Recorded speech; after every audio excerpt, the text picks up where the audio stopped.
Welcome to Chapter 7 of our Citizen Duncan Captain playthrough of Sunless Sea. Let's dive in and see where we're at. This is the first session we started where we're not in Fallen London. We actually ended our session, I believe, in the Connate, in the sort of the center of the Unterzee area. And our goal is to go farther to the east. Go ahead and pause the game, look at the map. Yeah, so we're here in Khan's Glory. We're about 2/3 of the way east from London towards the edge of the Unterzee here.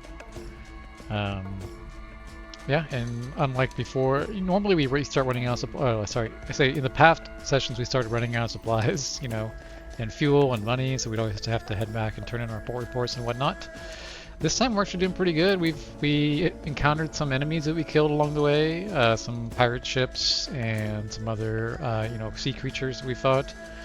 And we got a decent number of supplies from them. We got some fuel. We actually got some money, I think. We captured the pirate poet at one point.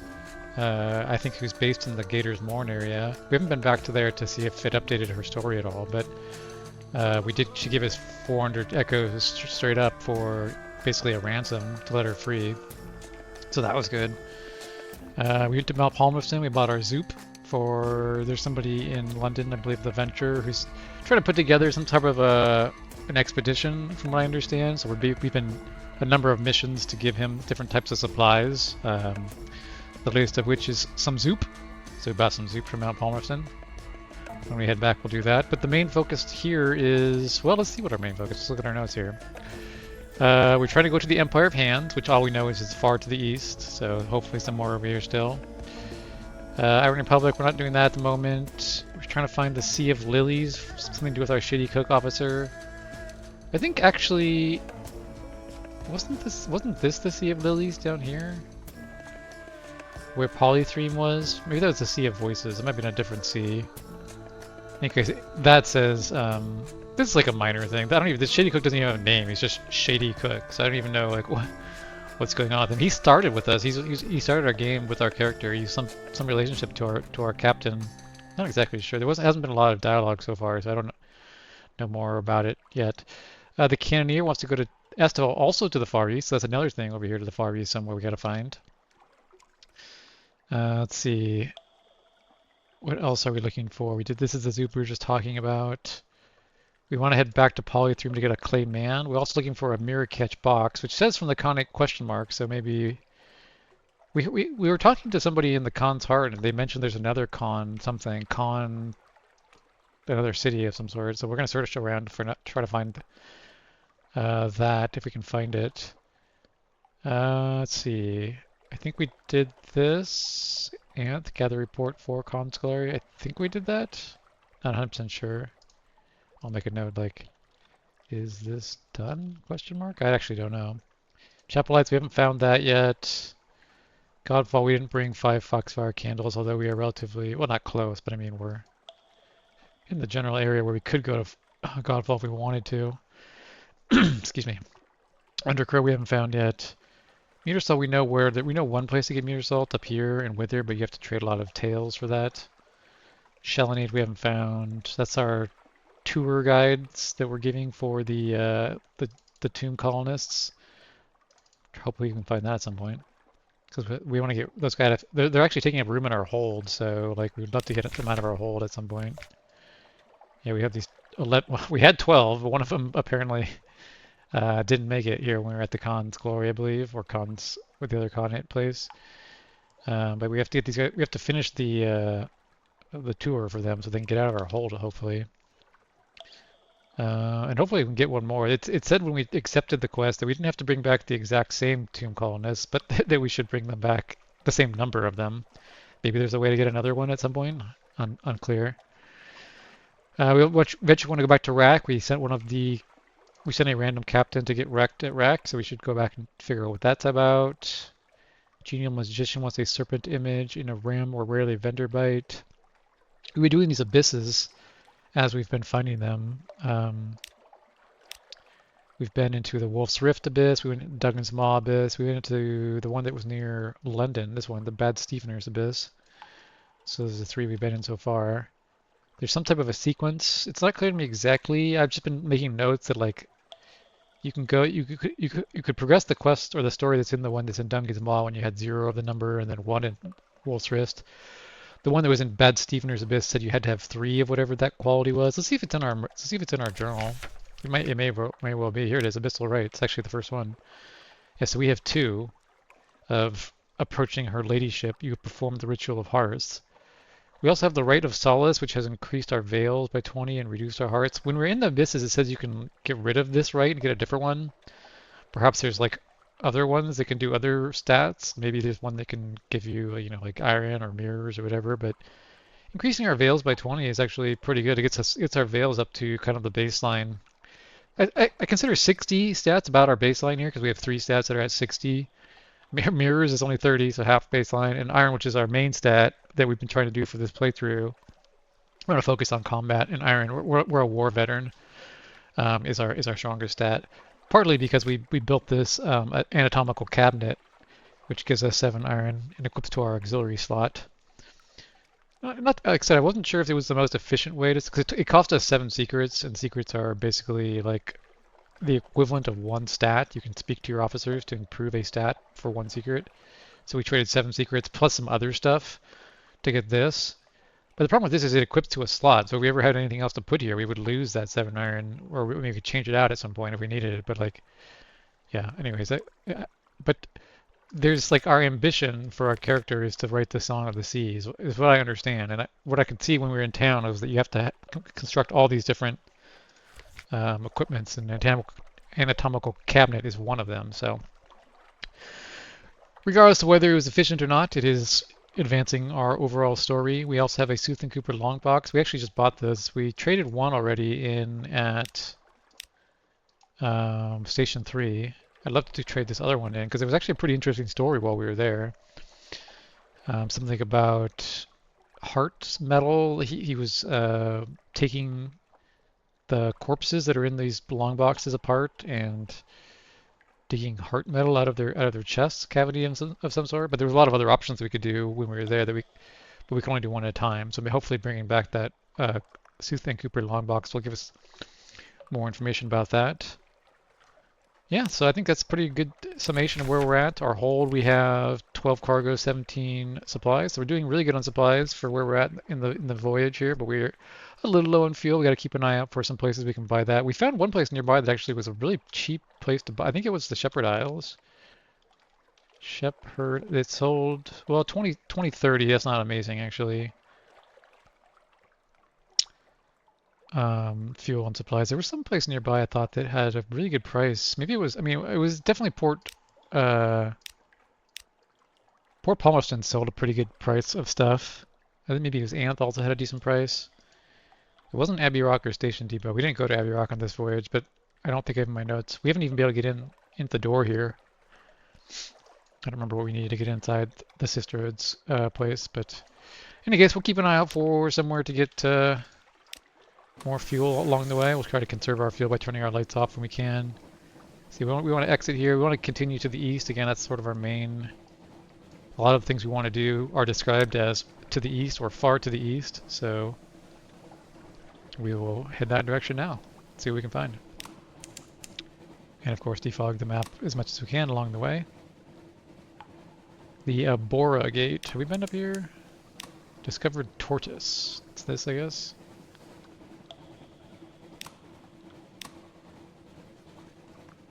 House of Ancestors. I don't have any particular plan. I mean, we'll send our bat out and see if there's something that it finds. We could also go underwater. Although if we go underwater, we can't send our bat out. So I think for the moment we'll keep sending. We'll stay above water and just send our bat out as we sail here. Sort of approaching the task of defogging the map as priority 1, and then once we've defogged the map in an area, then we spend a little more time going under the water, checking out what's down there. Speaking of which, got that map section defogged there. And we're heading east. Con Shadow. Ah, that must be the other Con port that they were talking about. So I guess we'll head towards that.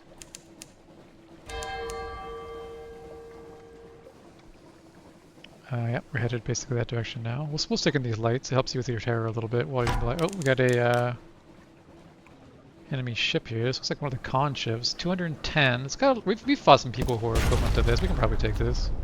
Look, so we have a pretty good gun. We're decent on hull strength, although if we start taking a lot of damage, we'll probably have to start avoiding combat at that point, because we're not definitely not full on health here. Yeah, things are going pretty well so far. Like I said, we have a pretty good forward gun, or I guess it's more of the just the main gun. It's actually not qualified as a forward gun. It's a deck weapon.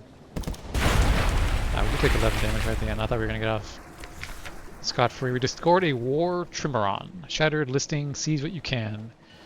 Seize her and loot her, imprison or cut down any Kaganians that remain. What's in the hold? Oh, we gain suspicion. Okay, so killing the Kaganian frigates around their area raises your suspicion. That makes sense, of course. You've won no favor with the Khanate. Take what you can. We'll try to avoid killing those guys. I don't know whether suspicion with the Khanate will affect any of our... oh, nice, 4 supplies.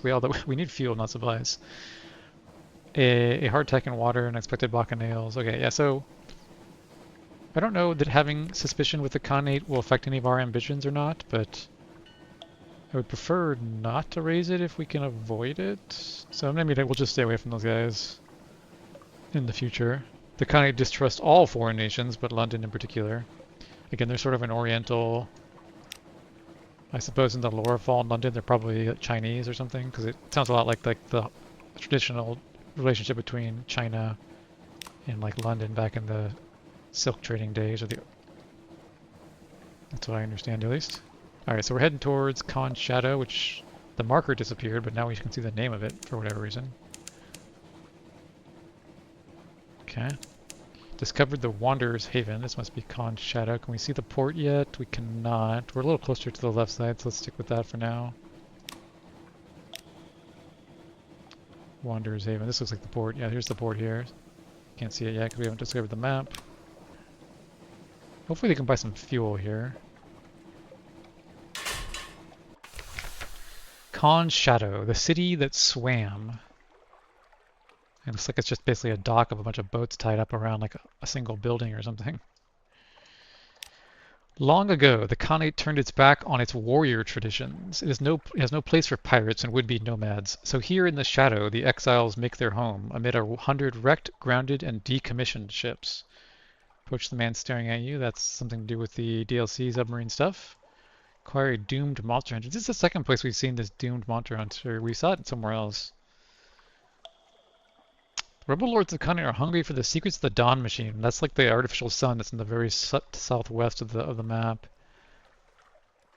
One when the number 500 die for you. Should you buy what you need? Okay, so if you get an element of Dawn, which I guess is something to do with the secrets of the Dawn Machine, they'll give you a doomed monster hunter. Get the port report. We always want to do this. So many malcontents, so little time. Closely written notes, conniving, debauching, speechifying, drinking, singing, speeching, poeting. Now and then a drunken duel. Very occasionally a savage ritual murder. Long-moored ships provide shelter for exiles. Okay. Have a one-eyed scrimshander carve something from your hunting trophy. We have that. Trade a hunting trophy for 4 watchful curios. Let's see, how many do we have? We only have 1 hunting trophy, but I think we can get those by hunting other... There was something that we needed watchful curios for... Oh, well, here's the note I have about this Khan's Shadow. Trade a hunting trophy for watchful curios. We could maybe do that. I don't see anything that we've taken notes on that uses... Oh, polythreme. Oh yeah, we want to do this for sure. We want to have an audience with the king. I'm assuming this will help us advance any of the story at polythreme. Okay, yeah, so we'll do this. Get some curios. There's no other something awaits option here anyway, so we may as well do it. He runs his knobbled fingers over the trophy, clicks his tongue. Good bone. He grinds, he chips, he engraves. He mutters in a half-dozen languages of the presbyterate. Soon 4 little blocky figures of bone stand in a row before him. Their eyes are wide and angry. Saw these in the Elder Continent once. Still do when I sleep, or when my mind wanders. You drop some into your palm, no charge. If they start watching you, maybe they'll stop watching me. A sinister little squatting image, but its eyes are pleating. Pleating, sorry. Okay. This is the first time we've acquired any watchful curios, I believe. Okay, we'll approach this man about the Unterzee stuff here. His gaze is rather intense. What does it mean? Or what does he want? A commission. The severe chemist glares at you over his glasses. Beneath the Z, Captain, there's a city of murderers. Within it, a plant known as Tether. Oh, that's the Rack, isn't it? We talked to the guy in Rack. The king of Rack was talking to us about Tether. Bring me a jarful, and I will pay you handsomely. You'll get him a jarful of Tether, no trouble. Walk away. Go into a city of murders on account of a weed? Doesn't he know that people don't come back from the deaths of the Z? I mean, we'll take the quest. Whether we finish it or not, I don't know. But find a jarful, yeah, in Rack. The severe chemist, which is to study Tether. He smiles in the manner of a corpse whose skin has just dried out. Excellent. You'll find it in Rack, the city of pleasures. I'll be waiting for you on the Utter Shroom, where my studies continue. Okay, we'll make a note of that. So this is in Rack. We also need to get a Tether and go to Utter Shroom. We haven't found Utter Shroom yet, but this is a commission we've accepted. Nothing else here. Can we buy fuel? We can buy fuel. Okay, 15, that's not too bad. A lot of places sell for 20, so we'll definitely stock up a bit here. What else can we do while we're here? Oh, the empty mirror catch box. We needed that for this guy's mission. Don't have a ton of money. We could sell some devil bone dice or mushroom wine. We can buy Stygian ivory here. Oh, creative human souls. Weren't we tasked with... Oh, the lady in... The Deviless wanted that in Mount Palmerston, wanted a creative human souls, I believe. Still check our notes here. Yeah, bring one creative human souls. So we could buy that and try to head back to Mount Palmerston along the way. From what I understand, this is contraband, so we don't necessarily want to return to London with it, although we do have... what did we buy? This thing, the concealed compartment, which says it has a bonus to contraband concealment, so we could maybe equip that. It goes in your aft slot, and then before we go back to London, that's an option. Okay, well we don't have a ton of money. Let's get like 20 fuel first, because we definitely are always gonna need fuel. Okay, 738 left. Let's get the mirror catch box, because that is actually one of our officer quests, so we'll do that for sure. Oh, this stuff sells for a lot. Captivating treasures for 1,000. What is Mile Breaker? Equips to aft. It's a fuel efficiency item, although it lowers your hearts. It frightens the crew. Apparently that's necessary. Sinister device. Reduces the amount of fuel that an engine uses. This officer also reduces our fuel, or increases our fuel efficiency as well. Okay, so this is an empty mirror catch box. Apparently if you fill it with a box of angry dream snakes, you could sell it here for 500. You'll basically double your money. Not sure how you fill your mirror catch box with very angry dream snakes, but maybe we'll come across that at some point. Yeah, we can definitely afford one human soul. Stygian ivory. There was something about Stygian ivory. I don't remember it being a main thing that we're working on though. Haven't done that. Triskelion, no. Oh, one of the desires, the venture. Did he want Stygian ivory? No, he wants Zoop and Spider Silk right now, at least. I have some notes. We haven't unlocked in this playthrough yet, so this might be something in the future. You can sell your Stygian ivory and Wither for 3 Tales of Terror. If we really needed Tales of Terror, we could buy these here and then sell them in Wither. Don't know that we necessarily need a bunch of Tales of Terror, but that's something to think about if we do. This is where we're at, Con Shadow. You can sell your Stygian item for 30 in Polythreum. Oh, that's interesting. We could do a little cargo run where we just buy like 20 Stygian ivory for 27 and then sell them it would only make us like 60. I mean, it's a profit of 3 echoes per Stygian ivory. If we had like 1,000 echoes, we could fill our entire hold with it. That'd probably be a little bit more profitable. Although we actually did have more money, we just sold it, but we just spent it on stuff. Something in the game that takes 40 siege and ivory at some point. We haven't found that in this playthrough yet. Okay. And no immediate need. Maybe I'll just buy one just in case there's like some story mission that involves having one of them, but not going to stock up on those at the moment. Although we do have plenty of cargo space if we wanted to do a run to Polythrene. But we're trying to find Empire of Hands. We're trying to find Acefall. So let's focus on those for the moment. I don't think there's anything left to do here. Yep, we don't need any Doom Monster Hunters. Okay, so we do want to go. Let's defog this area, I guess, and then keep going east. Do we need more than 20 fuel? We can always stop. We can always stop back here at Con Shadow if we need more fuel at some point. I should update the Shadow, the price of the fuel that we had there. I haven't noted here, but as we've been playing through this playthrough, I've been updating so it's easier to scan through and see where you can get stuff. Fuel supplies 25. Okay, so let's continue. It's like we're already all the way over here and it hasn't defogged. Okay, there we go. Wanderer's Haven. All right, Zbat. Let's find either Acefall or ideally the Empire of Hands. Nuncio. We found something there. Okay, we're gonna go check that out. I don't think it's not one of those two things we were just talking about. Oh, here's an enemy. Okay, let's fight him. It's not one of the Khanate. The hungry dead. Your cook is outraged. One of the tomb colonists has woken from his coffined rest and found his way to the stores. When the cook came across him, he had consumed half a wheel of cheese and an alarming quantity of suet. We could fling the villain overboard, or return him to the hold. Perhaps he'll stay put. We're supposed to keep our tomb colonists alive. I guess we'll try at least once to return him to the hold. Expostulating all the way.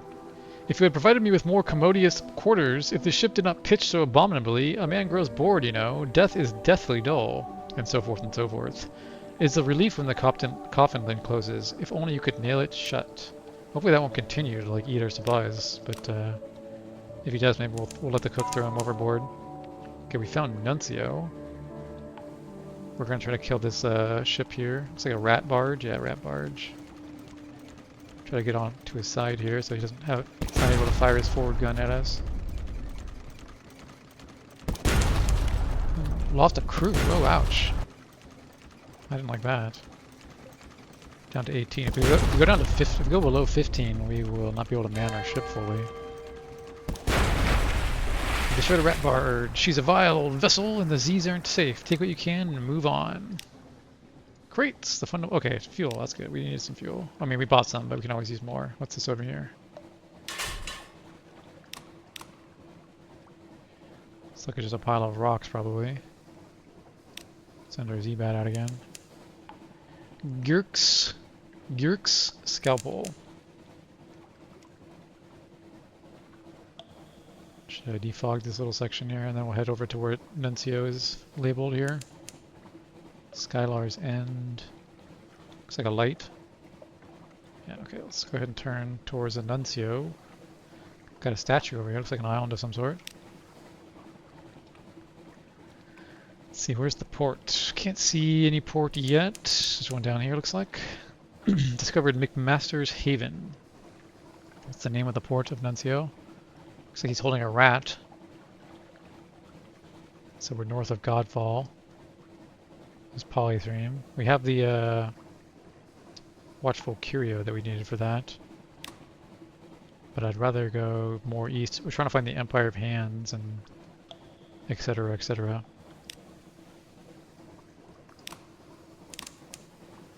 Think Nodal Vortex. Is that another underwater section? Maybe we'll check that out while we're here.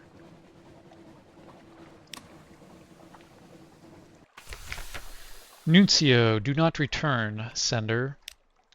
Test-turn functionaries walk the docks in uniforms of postmen. An enormous crowned statue casts a chilling shadow. The shadows gleam with rats' eyes. Their ceaseless chittering rolls like the tide. Go to the postman's tavern, the inky blotter it's called. The sign doesn't look like much. Resemble a port report. Can only do this if you have no more than 7.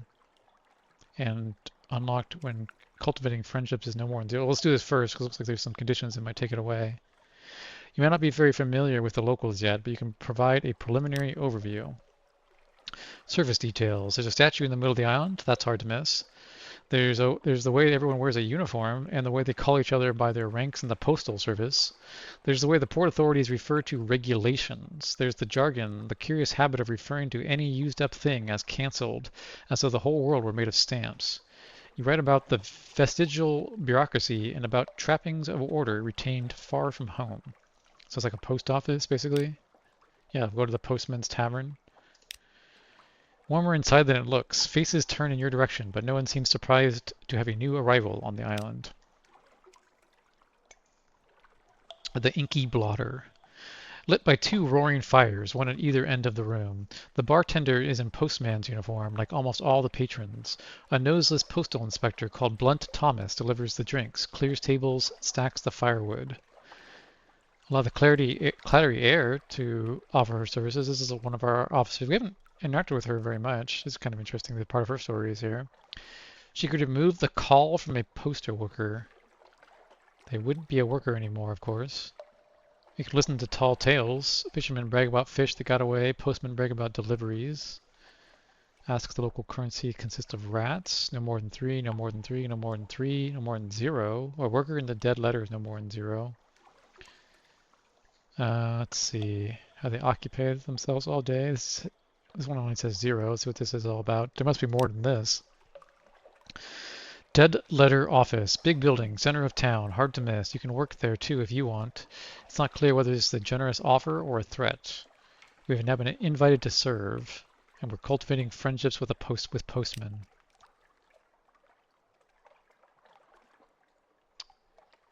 We should remove the call from a postal worker. Maybe we'll do these first. Let's listen into the postal tall tales. Amazing what you get for a penny stamp. Delicate bottles lowered down chimneys on a rope. Do not fold under any circumstance. Letters curled through a narrow slot. Rattling, groaning crates brought back to the same address every day for 22 days running. The windows they pried open, the servants they bribed, the delivery surcharges they paid out of their own salaries just to get rid of one more packet. It's hard to tell what they hate more, the senders of mail or the recipients. Stands to reason if the message was a welcome one, they'd tell the other fellow in person, reflects the hairless postwoman. Okay, so we're now a newcomer. We can ask why the local currency consists of rats. We can ask about the hairless ask why she's hairless. I'm just going to take a quick scout back on the island because these things are about to be 3, no more than 3. Just going to do a quick look around the rest of the island before we do that. There's the dead letter office. Let's check the shore first. There's a long stretch of shale dotted with washed up kegs and barrels of smaller flotsam. Shifty going. The rocks slip and slither underfoot, but you keep your balance. Nuncio Beach. Every lap of the wave drags up some new letter or parcel. The face of the water is dotted with them, as far as you can see in this blackness, carried by a powerful current. Collect material for the office. That's where the flotsam belongs, so it can be sorted. Argue with the men holding a broom. He is determined. The man holding a broom. He keeps shoving letters back into the sea. The sea keeps shoving them back. And these guys really have some issues with the mail. Assist the man holding a broom. Both of you together still won't achieve anything, but maybe he'd feel better. Rescue a dripping parcel. We'll go back to the docks. Let's do this one here, see what happens. Collect material for the dead letter office. That's where all the flotsam belongs, so it can be sorted. Will of its own. You make your way along the shore with a big sack. Many of the envelopes are too damp to read. Their address is permanently lost, but a surprising number are still legible. There are also parcels. Here and there is a crate, a message in a wine bottle, a sealed cask that has bobbed up out of a shipwreck. Your sack ought to get heavy with all these contents, but it pulls upward and away, straining inland towards the dead letter office like an unimaginable dog. We are now familiar with the pull, and we have one dead post. We could study the currents. The options to talk with the dude who is raking stuff is gone. We don't have... This guy shouldn't be... Well, I mean, I guess it's a Veils challenge, but... Did we just do this? Try shift to the dead letter office? No, we explored along the beach. What did we just pick up out of the water? We picked up a dead post. Okay, we can go to the dead letter office, maybe with our dead post. There's a sign of a canceled stamp over the door. Extensive tour. Blunt Thomas takes you around the office, a small collection room where those retrieving letters may state their business. A much larger set of back offices where newly arrived letters and parcels are collected and sorted. A dank, briny smell that never goes away, presumably because so many parcels spent time in the water before they arrived here. In the back room is a machine manned, ratted, by a postal rat, a Rattus Faber in a pinstriped hat. It shovels sludge-damp letters into the machine's hopper, and they come out dried, cleaned, pressed, and sorted into slots by size and quality of paper. We have experience in shift work at the dead letter office. One has various possible occupations here. None can be described as fast-paced. Make a study of what goes on in the back room. Man the collections window. Better chance of meeting people. 70% chance. Feed your undeliverable letters into the sorting machine. Converse with the postal rat. Unlock when you have 2 and no more than 2. Maybe we'll do that first, because we won't be able to do it later. Ask the postal rat for a key to the basement. Unlocked when you have friendship 6. We don't have that yet, but we do have this thing too. We could pay for a parcel with postage due. Carrier fees are startling for such a little packet. No wonder the recipient didn't think it worth paying. Let's do this one because it's only when you have friendship 2 and we currently have the 2. He seems to be in a reminiscent frame of mind. Ratly courtship? He tells you a long and lyrical story about an albino rat he once knew. Hey, we have an albino rat. Who could do such clever things with phosphorescent beetles that you wouldn't believe it. His story is long-winded and goes on so many tangents that by the end you're not sure whether this rat was his long-lost love or a fantasy or some bit of Rattus Faber lore. We're now a newcomer. Oh, well, you can, okay, well, you converse with him. You can still converse with him, but it's now up to 3 out of 3. Okay.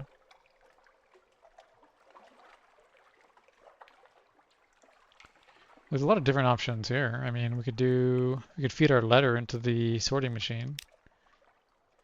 After prolonged whirring, the machine begins to distribute. 7 invitations edged in gilt into the correspondence of the aristocracy slot.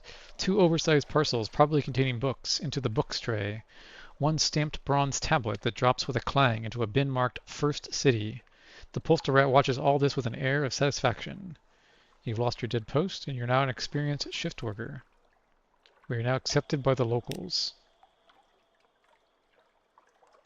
Yeah, this option keeps changing every time our friendship goes up. Now to converse for some insights. What is this? I'm not going to have no more than 0 of Rattus Faber assistance. You can offer to employ the postal rat's niece. He asks it as a favor, and she sounds well-trained and eager. Okay. You could ask for the key to the basement if you've worked here long enough. Or you have worked here long enough, you might need one. Make a study of what goes on in the back room. A lot of different options. I mean, he's asking a favor for his niece. I guess we can do this one. We don't have a Rattus Faber assistant. Sure, why not? Strongest possible recommendation. The postal rat is grateful and says so at length and in a variety of ways. Only so much work to go around on, Nuncio. She keeps asking me to assist me here, but as you can see, a gesture at heaps of loose gears and unhooked chains, I hardly require any assistance, and my research is at so delicate a stage. But she's an excellent worker, very bright, like her mother. We now have 1 Rattus Faber assistant. You want someone to take a look inside that. In combat, they can repair. It's dangerous work. Don't expect them back. It's not good for her, I guess, if we use it. Is it an item we have to equip? It's in our... It's a pneumatic rat sender. Repairs 10 hull damage instantly. Well, 10 is not a very large number. Oh, you can actually repair your ship. Available if your hull is at 50% or better. I'm actually not sure I've ever clicked on this. Well, it's not at 50% or better, although if we use the rat sender to get 10 hull, we actually would be just over 50%. Not sure what this does exactly. I'll try that out at some point. Probably not going to use our Rattus Faber assistant right away, though. Yeah, it says they don't expect them back, so it's probably just a one-time use. Yeah, it says we have 1 of them. Well, maybe if we're about to die sometime. Let's go back to the tavern. So we still have the option to do this.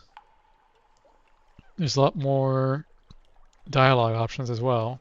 Let's see what this one's all about. It's one of our captains, or one of our officers. She could move the coal from a postal worker. They won't be a worker anymore. The hairless postwoman won't hear of it. But you do get one taker. I miss London, he says. I'm tired. The inside of my mouth tastes like stamp glue. Blunt Thomas gives you a bottle of rum and the use of the basement. No amenities, but I don't fancy cleaning the blood off a better floor. The patient takes off his uniform for the last time and lies on the cold floor. No spectators, says the Cleriere harshly, and puts you out of the room. She comes out later with a scrap of skin from the patient's chest. The patient follows, whistling a tune from Mahogany Hall. You now have one Cleriere souvenir, one of Cleriere's amputations. And we have now had the Cleriere treatment Nuncia. You allowed her to make a postman no longer a postman.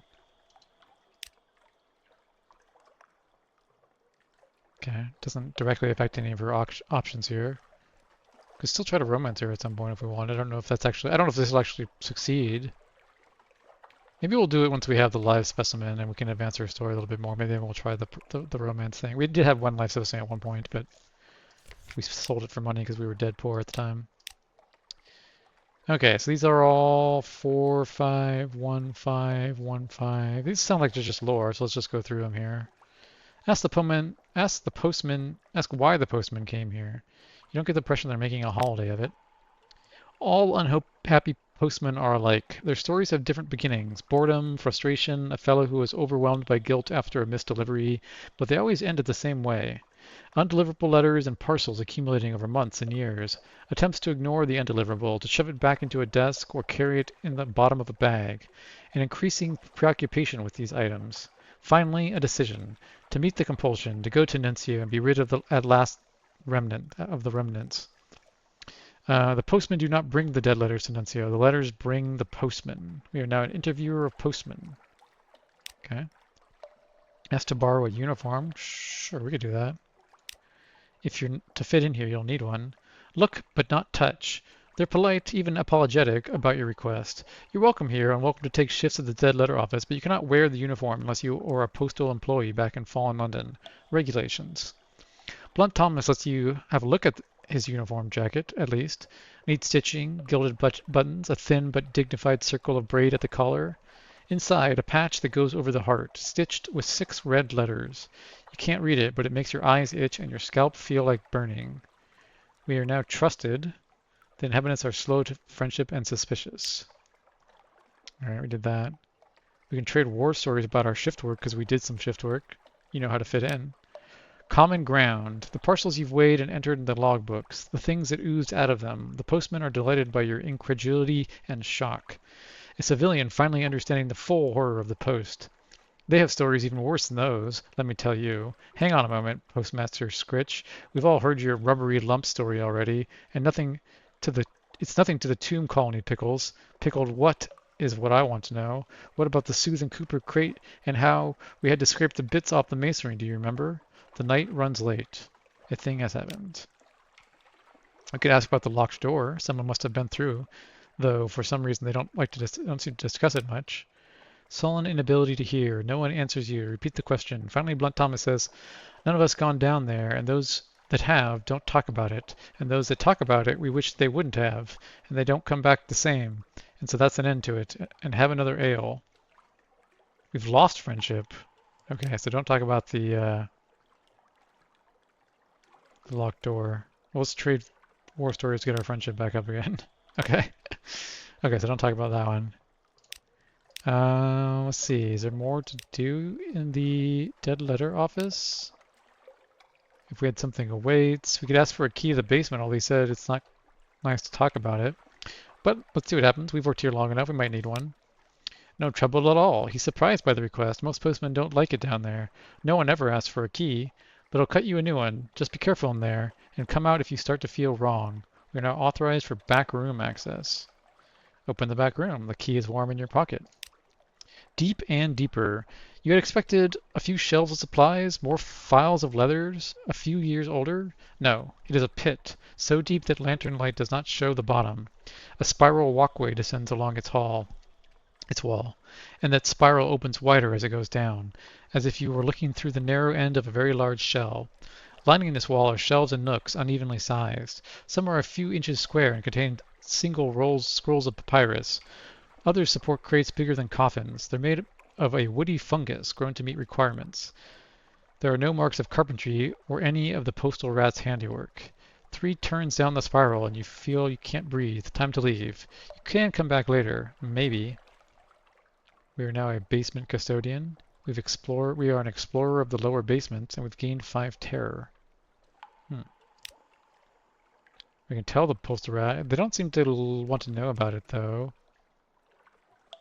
We could venture further. Let's see what he's probably not going to be happy if we talk to him about it, but let's see what happens. We tell him about our findings. Troubled, but not surprised. They say that's been there since before we came, before there were Londoners in the Neath, before there was a dead letter office. There was someone else, and they built the last layer on top of what was there before, and so on. When you press him a little further, he says, I've been down there, didn't like it much, but I wanted to test my machine. Thought if it could handle some of the very old dead letters, that would be a good sign, you know. Evidence the machine was in working order, good strong sorting categories and so forth. He pauses. There's letters down there that set your hair on fire if you so much as look at them. See the bald patch on my left leg? That wasn't a machine accident, oh no. That cinched right off as soon as I put my nose into one of them letters. Okay, we're familiar with the flaming letters. We've gained a tale of terror and an extraordinary implication. Okay, that was... here we go. Descend into the basement with flame. Need a flare, 5 candles, and the stuff that we have. Descend with mirrors. We're definitely not doing that. Our mirrors is our least stat. Okay, so we want to come back here with 5 foxfire candles and 1 flare. Make a quick note of that. This is Nuncio. Nuncio. Bring 5x foxfire candles, 1x flare. Okay. I'll have to do that at some point. And our shift. I think we're done in the tavern. Could take another look at the beach. Could collect more material, though we already have 5 of that. I don't think we need to do it again. Take soundings. Perhaps there is some evidence of the great hollowness but underneath the shores. This was not an option before. We'll see what this does. Depth below. Striking the ground causes the stones to shift and rattle. It is hard at first to hear anything more than that. But if you try long enough and strike hard enough, the whole beach shivers like the surface of a drum. The flotsam letters quiver and line themselves in concentric circles around the point of impact. The next wave brings ashore 3 or 4 times the usual freight. Okay, that didn't really do anything, though. Okay. Is there a shop here? There is. 2030, Nuncio. Nuncio. Not the best, not the worst. Don't need any at the moment. And there's better prices around the area. Okay. Let's see, there was a vortex here, so maybe we'll go check that out. Gonna go down in the water. Although, where is said vortex? There it is there. Okay, we'll go ahead and descend.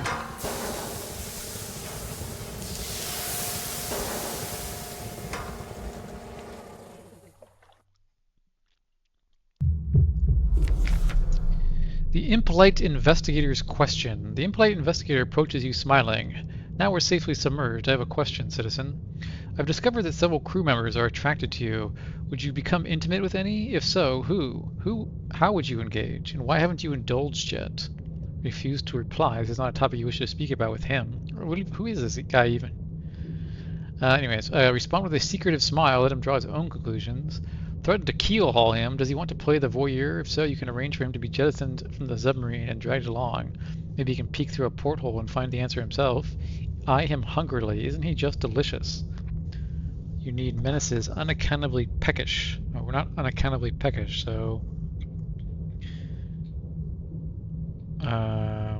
we're a veteran captain. We're a veteran of a war. I feel like we're just going to be more of the strong, silent type. Although we could also threaten to keel haul him. Yeah, we got a lot of iron. Maybe we'll do this. Threaten to keel haul him. Let's see. With a laugh, he asks, "Is that a joke?" A moment passes in silence. His awkward smile turns to a fearful grimace, swiftly as if a drop of black wings' absence has fallen on the tongue. He fumbles a salute and heads back down the hallway. He was distressed by your answer. The dwellers of Hideaway are aware of the truth of the situation, aren't they? Not exactly sure what that's in reference to. Okay, this doesn't look like an abyss. This is different than an abyss. Do we want to go into a vortex? I'm worried that it's like some type of a teleport thing. And we're already to the east, which is where we want to be, so maybe we won't do that. We'll let one solar pulse go off, and then we'll go back up to explore the overworld. Okay, oh, there was something down there, but oh well. Just some random event thing. Could be like a crate or an enemy, or could be anything. Who knows? Oh, we found something over here. What is this? Sea of Lilies. Okay, there was something. We had some mission. I think the Cannoneer wanted to go to the Sea of Lilies, I believe. There's a shark up ahead. Maybe we can fight him around these lilies or something. We'll have to keep an eye on our hull, see how much hull damage this guy ends up doing to us.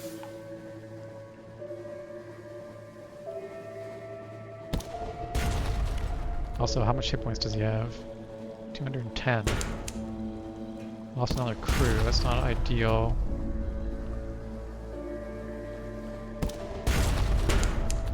Lost another crew, that's also not ideal.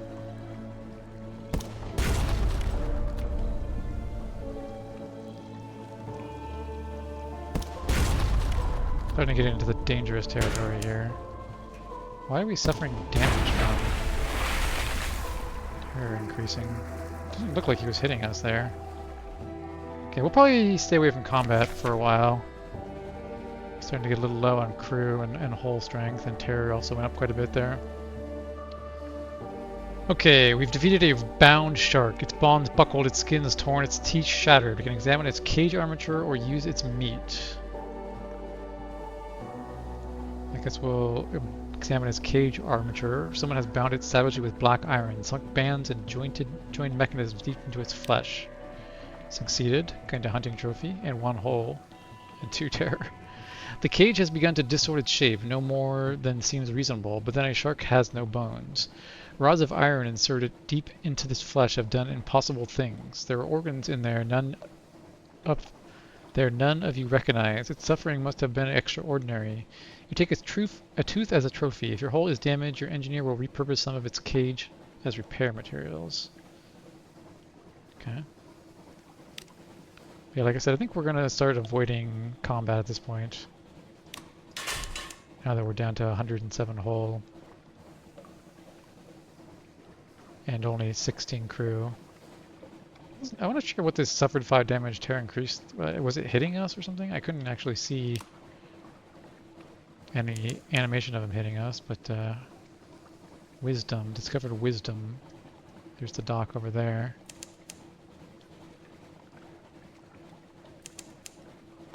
Discovered the Nupmit Harbor.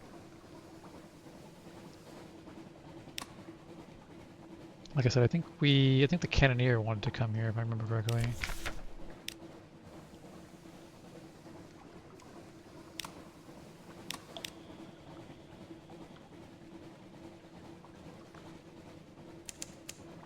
There's something underwater to the north. Okay. Wisdom. The prison walls are mercilessly steep. Nupmit built this place as a prison for the Khanate. Now it only answers to its governor, and its governor answers to no one. Oh, the Shady Cook wanted to go here. Yeah, I mean, I don't have him equipped right now, but... Work of prisons, he says dangerously. Lemmian Zernoto. Hand over a prisoner. We don't have any prisoners. Exchange a secret for a prisoner. If you have 175 pages, holy lord. Don't have that. This is unlikely to be profitable unless you have someone specific in mind. We'll get the port report. Watch the comings and goings.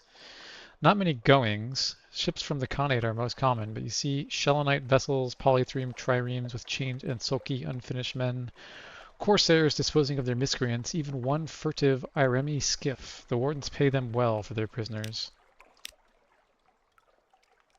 We could ransom a prisoner. Don't have 3,000 echoes. Rescue a prisoner. Okay, so it's saying like, unless you have a mission to get a particular prisoner, most of these don't make a lot of sense. Is basically what I'm getting. We can let our shady cook go ashore. We're not even using him as an officer at the moment. A warm welcome. Oh yes, the unctuous fellow assures you. We value enthusiasm over formal qualifications. The Knot oracles are always hungry, but they are also delicate in their tastes. Their meals must be prepared assiduously. I understand this fellow is indentured to you? Well, we have collected tremendous stores of knowledge from the oracles. Tremendous. Let me give you some of my notes, and we will of course replenish your stores. Thank you very much. The cook darts eagerly into the prison as soon as the doors are opened. He doesn't even say goodbye. You've lost the shady cook? 5 supplies, 5 fuel, secrets. Holy moly, this gave us a lot of stuff. Yeah, I mean, we got like 5 of all the different types of stories, moves in the great game, strategic information. Wow. That was a lot more profitable than I would have anticipated. Okay, you can buy supplies here, wisdom. Fuel 20, supplies 30, standard price for something that's not London. We didn't get to use our something awaits quality here. Oh well. Alright, well it didn't say southeast, so we'll just sort of keep defogging around and try to find Empire of Hands.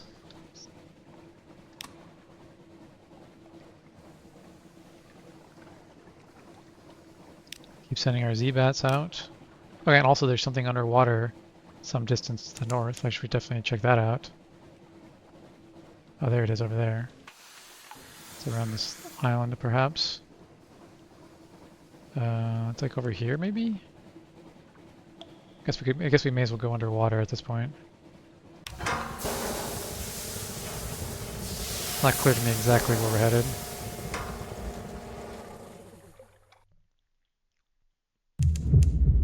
Scrimshander, here it is. Still something awaits, because we didn't end up using it in wherever we just were, the Sea of Lilies. Entering Scrimshander, before you looms the bone tower of Scrimshander, the city of remembrance. Ivory structures jut from the pile, supported by buttressing tusks. As your light plays across them, you can make out inscriptions, names, pictures, and dozens of lost languages. The largest ones carry a warning. All are welcome to enter, but none may depart without leaving something of themselves behind. Accept the price and dock. Beware, you'll have to pay a price before you depart. We do have some money. Keep sailing. Well, we're not here to not learn about this area. So we will accept the price and dock. A drownie floats before the docking gate of a bone cathedral. She wears a cowl and carries a ceremonial key carved from a femur. At your approach, she sings a solemn greeting. Soldiers, scholars, servant of art, history welcomes without toll, but be warned, ere you depart, none who enter escape whole. Okay. A cowed crew. The guardian unlocks the ivory gates. Steel glints in her fingers as she carves an image of your ship into her massive bone key. Your brave crew decides to remain on the ship as you disembark for the tower's dry center. Drowning scholars believe that history is a never-ending cycle of trends and social forces. A wise historian learns to sail each era's turbulent tides. The Shellonate hunters believe that history is the result of heroic words and deeds. A wise historian learns from their actions. Okay, so there's 2 different aspects of there's hunters and scholars. Don't say history as if there's merely one. Ah, I see. There's a conflict over what history is, I suppose. Scrimshander Center. You walk down a damp nave of bone. Intricately carved ivory walls depict improbable scenes from history.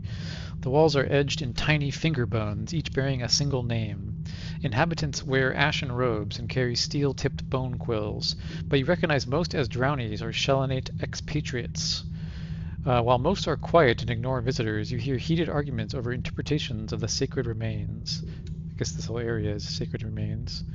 Sacred remains which will include whatever you leave behind when you depart. We can wander the halls, using our something awaits. The higher in the tower, the more reason the tales.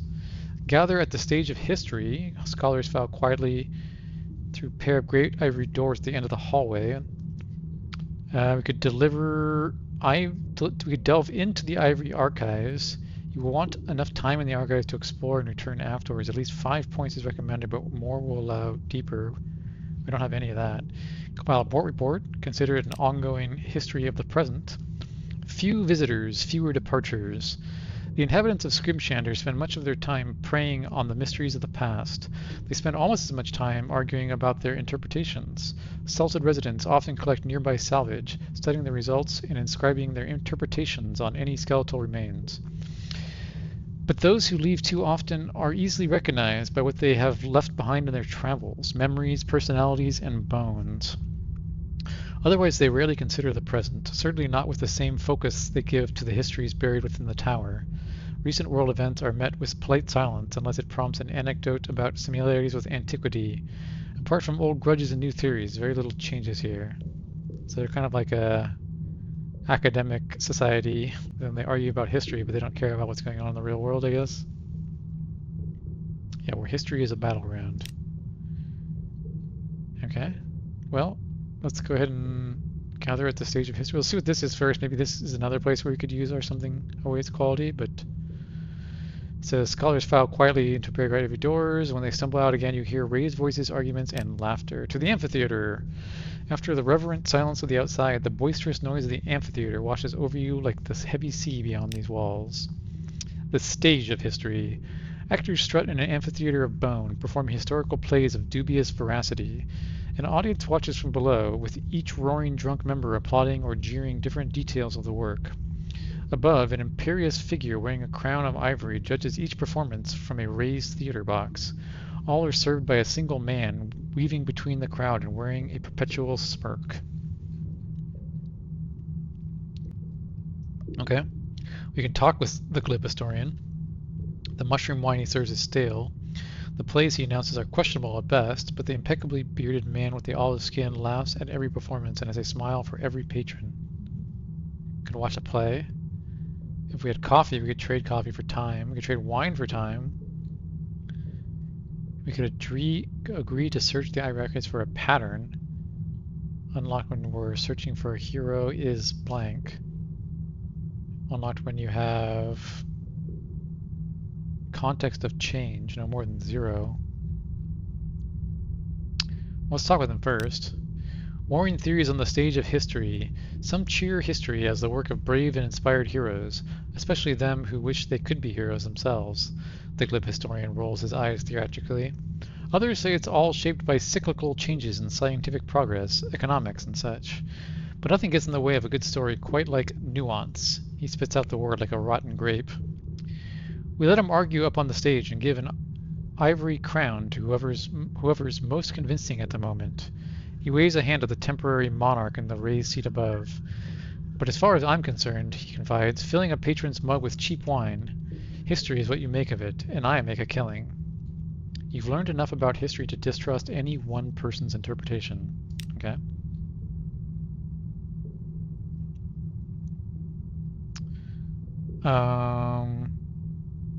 Guess we'll do this.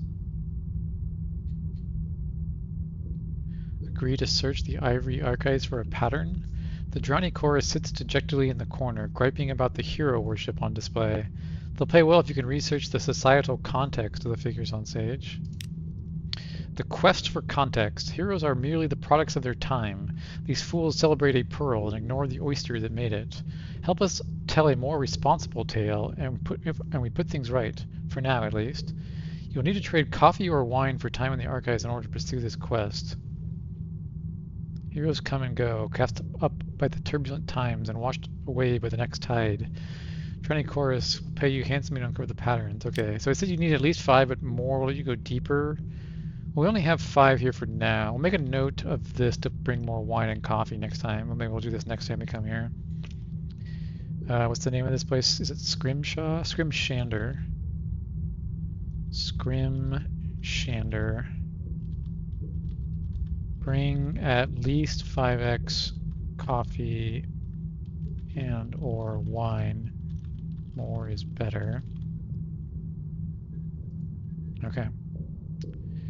Should we watch a heroic play? We don't have a ton of money right now. Maybe we'll come back when we're going to be doing this stuff. Maybe we'll do this when we're going to be more involved with their investigation here. Okay, well we still have our something awaits quality, so I guess we will wander the halls. The higher the tower, the more recent the tales. A familiar tale. The simple houses are built with bricks of ash and bone dust. Each bears a finely engraved story, from the mundane to the profane. Some bricks tell the same tales from different and contradictory sources. You spend a quiet hour reading the side of a derelict house. Okay, okay. A handful of its tales are suspiciously familiar. We gained 1 terror and 10 fragments. Not particularly exciting. Okay, there's no shops here. No one departs without leaving something of themselves behind. Be ready. I guess maybe I guess if we have to pay to leave, maybe we will do the 5. Yeah, I guess we have the 5 mushroom. We're not like carrying this wine to be for a particular reason, are we?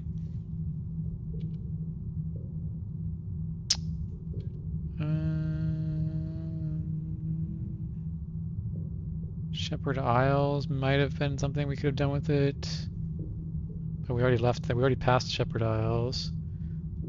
Haven't been there. Bender Bite. In Wither, you can give a mushroom wine a live specimen and tentacles to gain Storm's attention. Do I already have that written? I already have that written down. Just below here. Okay, yeah, we don't have any particular need for this 5 mushroom wines. I guess since we're gonna have to pay something to leave, we may as well try this out while we're here. So we'll give them all of our mushroom wine. He assures you those surrounded by the horrors often need a stiff drink. Okay, well we've given them some of the finest output of the Greyfield shroom yards. We have to give them at least 5 is what it said.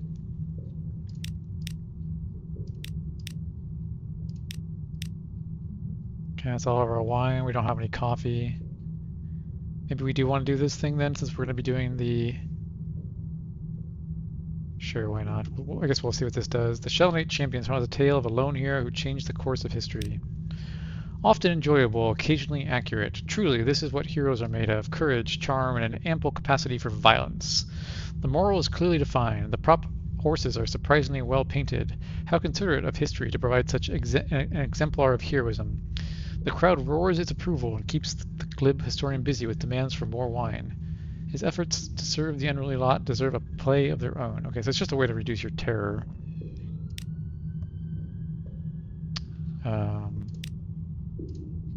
But now we will delve into the Ivy Archives. They are a wealth of history with ages of visitors' stories carved into the bone pillars that build the Citadel. It's something between a library and an ossuary, but less inviting. Do not overstay your welcome, it will not be pleasant. Okay. Downwards into history. The monks grudgingly allow you to enter, but warn you that staying longer than your allotted time will incur significant penalties. They refrain from going into details, but you notice that their bone quills are significantly larger and sharper than their fellows. Okay. We've lost 1 time already. And our delving into the past quality is now 1. Searching the Ivory Archives. Narrow passages wind through the old city, shadowed, ever descending. You walk alone, except for the constant remains of those who came before you, each bearing their sad, small tales. They all end the same way. They all end here. Will you? Well, 62%. Succeeded. Downwards into history. What came before now? What terrors of yesterday led to today? So we now delved 2, and we have time 3. Empires crumble. Steel yourself before a dread visage. History's horrors are too numerous to count, especially when the results are so difficult to face directly. Succeeded. An unflinching examination. You've seen worse. You've had worse done to you. In fact, you've probably done worse to others, but only to those who deserved it. Gain 1 tale of terror. So we can leave the archives. If delving is no more than 3, we have 2. So we can go at least 1 more for sure. We still have 3 time in the archives. Succeeded. Alright, it's all the same stuff. Flesh fails. Heroism debunked. My master's name is cheered throughout the land, but none must know of this terrible secret. Unlocked with another day. Dead bones and dread tales no more than 25. You have 25. Okay. Definitely no saint. Oh my, such things are simply not done, especially not to a leper colony, although one assumes that that would make it easier. You've lost the history of heroes. You've lost 1, that new total 1. So we know less about the heroes than we did before. Okay. Okay, so this is our last chance for this option to be free. Still have 2 time. I guess we'll continue. Succeeded. I mean, we've been getting really lucky on these 60% chance. Unearth a portrait of time. Travelers of all eras from across the Neath have been brought here to rest. Perhaps something can be synthesized from their collections. Fashions of the day. There's a king who sees a city which delights him. He longs to rule it, though it can never be his. But he is unperturbed. He may have a fantasy of the city, and that is enough to satisfy his whim. No power in the Zee cared to stop the city from rising, and so the king populates it with his subjects at his discretion. They live in a phantom reality, one that is beautiful enough to disguise the truth. The Drowning Chorus will pay handsomely for what you've uncovered. Oh, okay, so we've gotten something, so we want to try to get out of here probably now. So can we leave? We have 1 time. A very modest challenge. Search for an exit. Which way did you come from again? The deep? You don't recognize the language, but the stories are still familiar. Succeeded. Okay. I mean, I don't know what would have happened if we'd have failed any of these challenges, but we got pretty lucky here. Leave the past behind. Onward and upwards. Oh, we have to go through these again? So we're going back up the stairs? Is that what's happening? Uh-oh. Okay, well, we've done this before. Succeeded, got a tale of terror. And now we can leave the archives, because we're up 1 floor. We have no time. If we had a higher Veils quality, it looks like you can damn the costs, but no, we're ready to leave, I suppose. Back to now, back among the living, or at least the most recent remains. Okay, so there's more to do here apparently, but we didn't have enough wine and coffee to go any further. But we did get them deliver a portrait of time past. Thorough details on manners, opinions, laws, and the people they shaped. A comedy of errors and accounting. Life moved by the forces surrounding the individual. The pomposity of the great, the spirit of the many made manifest. Clearly the perfect material for a musical, the Drowning Chorus agrees. 300 echoes, that's not bad. 2 Scrimshander, Tides of Time. Now 3. And we are no longer context of change. Tides of Time, Drowning Scholars with the history. Okay, so we improved our relationship with the scholars, basically. I think is what this reflects.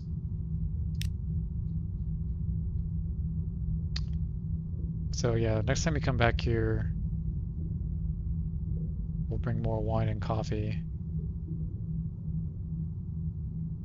There's another reenact. I'm presuming this is just going to lower our terror more. Okay, well, as I said, next time we'll have to we'll see what the price is for leaving here. Were there quite this many guards when you came in? Was there always a pile of fresh bones by the entrance? Departing Scrimshander. No one may depart Scrimshander without leaving something of themselves behind by which to be remembered. Tradition demands it, as do the muscular guards at the gate. Their sharpened bone quills are at the ready to collect your donation. We could provide transport for a scholar. That seems like something we could definitely do. We did get to 20 of the Scholar of Histories. We could leave 5 stories. What says leave behind a story? Unlocked with 5. Leave behind a hunting trophy. Leave behind vitality. You lose iron probably. Hearts. Leave something a little more tangible. A finger. No more than 4. You can't leave more than 4 of your fingers. Okay, well we will. Luckily we did that. We succeeded in that scholar mission because otherwise we had to do something we don't really want to do. We probably would have done the Z stories, I think, if we had to, or the hunting trophy maybe. But we'll do this. Provide transfer for a scholar. A bandaged scholar stands near the exit, angrily brushing ash off himself. At your approach, he brusquely demands passage to Hideaway. Of course he'll pay. Well, I mean, of course he'll pay. I want more money. In search of history's losers. He studied remains of 100 wars and read 1,000 bitter ends. Now he seeks the survivors so he can interview them in person. He assures you it's a purely academic interest. His life has been splendid, personally. He merely wishes to see how they live with themselves. The scholar of lost cause grumbles as he settles into his bunk, ready for his trip to Hideaway. Wait, what? That wasn't that wasn't a condition for leaving? Okay.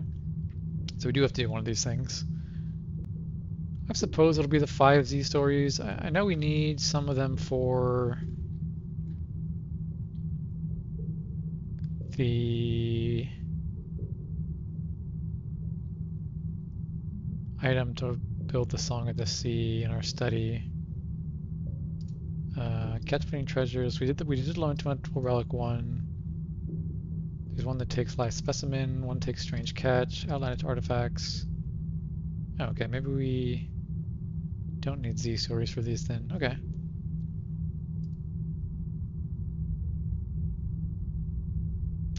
We could leave a finger behind. I don't know. Well, we can always make more stories, as they say. Yeah, we lost 5 stories. Okay. That's pretty high price just to leave the town. I mean, 5 Z stories. Our entire playthrough so far, we've only gotten 8 total. Or maybe we gave 1 to the alarmed scholar in London. I can't remember. A block of memories. You take a deep breath of bittersweet incense and recount your tales. As you speak, a chronicler carves your words onto bricks of ash and bone powder. The bone quills, scratching, grates, and the incense stings your eyes, but you continue. By the time you're finished, your head aches and the chronicler holds a handful of bricks. Before returning to your ship, you examine one. It bears your name and a short tale, but it isn't a memory of yours. You'd remember anything that outlandish. Best to leave before they realize the mistake they've made. You've left behind a part of yourself for the ivory tower at Scrimshander. Oh, there's a shop here. It's just outside. Fuel 10. Oh, that's a good price for fuel.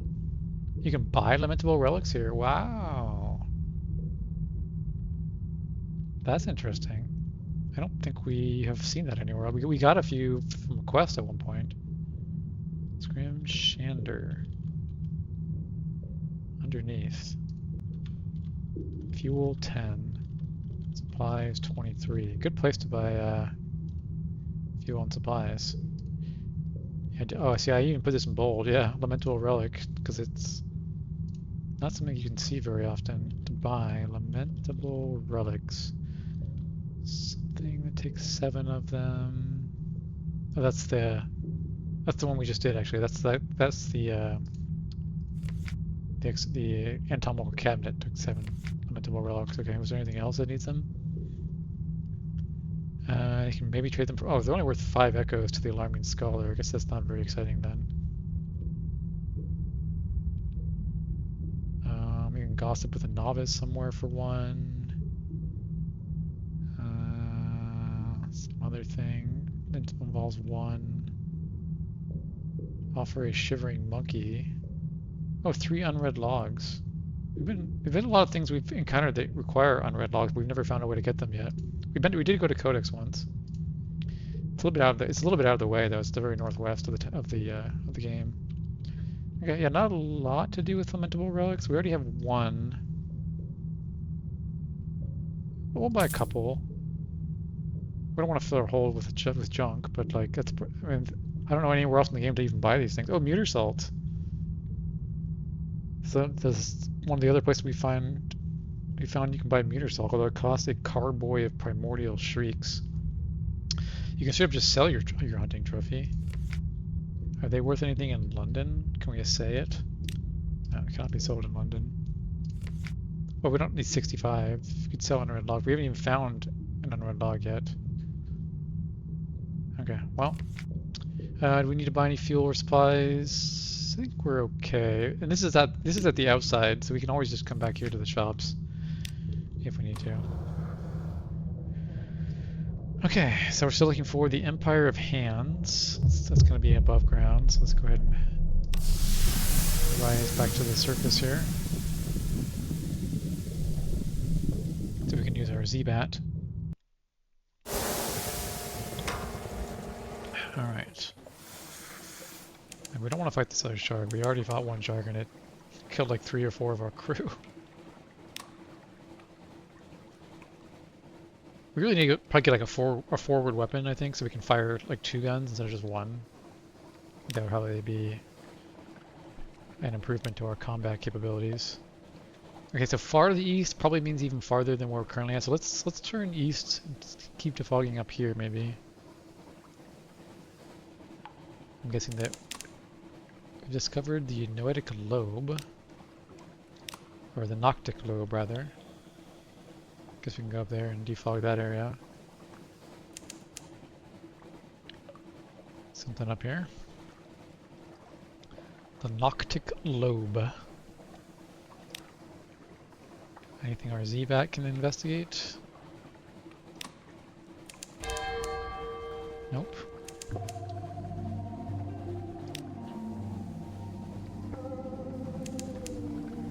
Interesting music here. The principle, what did it say? The principles of coral. The corpse rainbow glow from beneath the waves. Echo of the false star above. I don't think we have anything that we've heard about the principles of coral.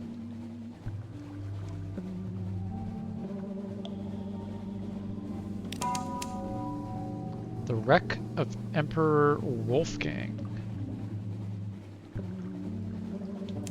Guess we can check out what that is. Ah, Port Cecil. It's to our west. Okay. Northwest.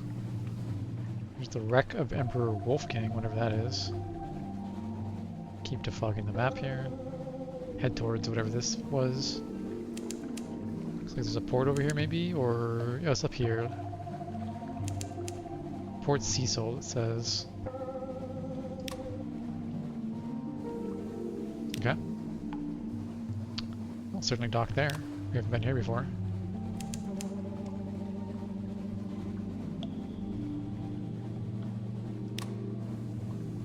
We haven't had good luck with the very first when we started the game. You know, the admiral gives you a certain quest to do.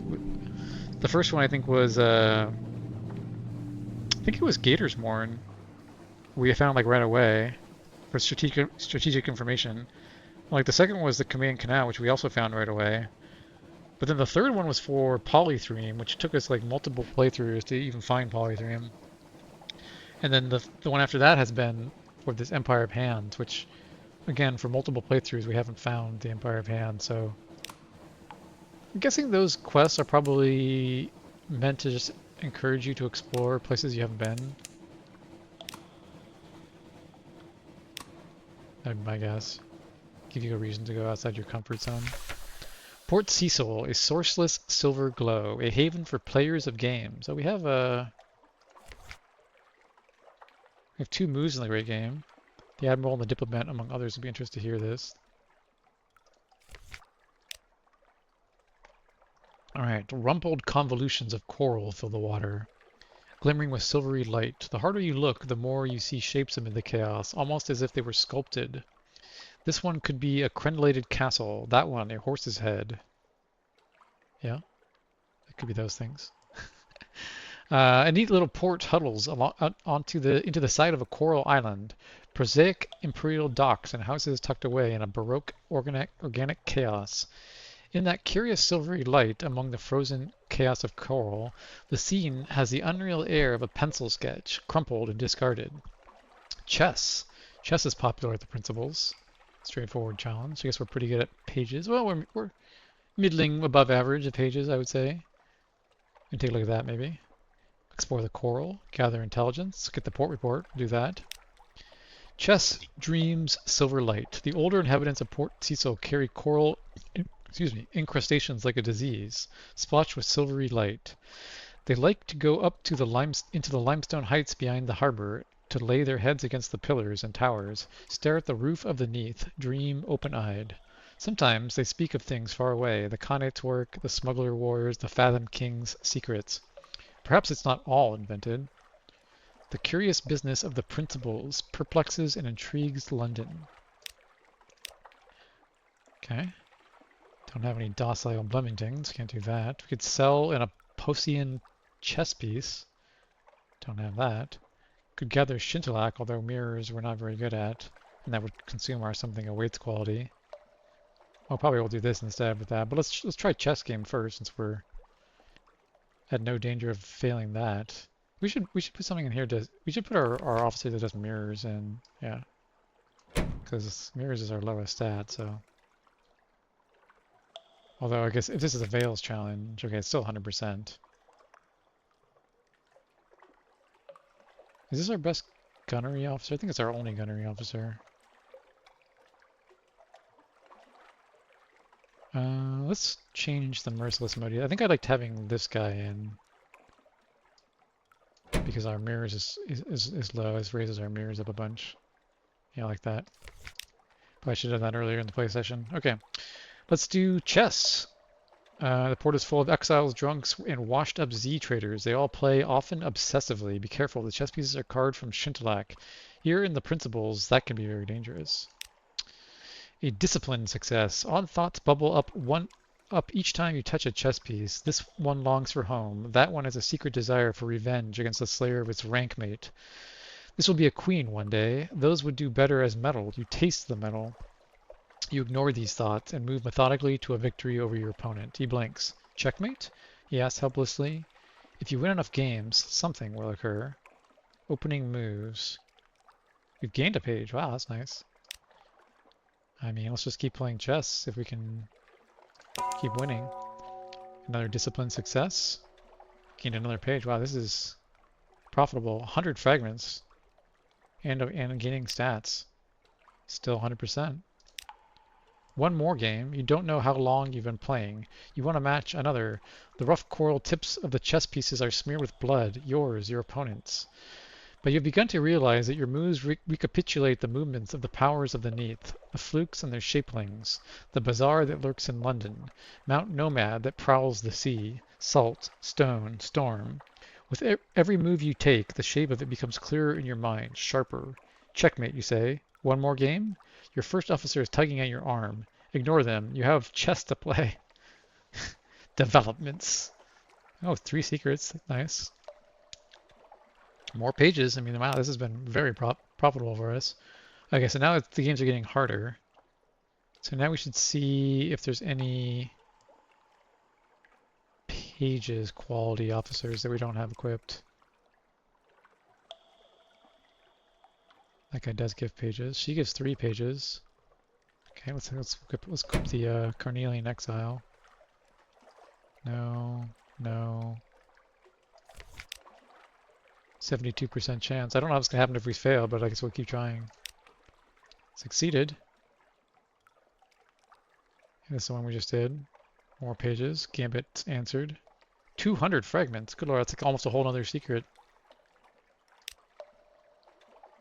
Now it's down to 54%.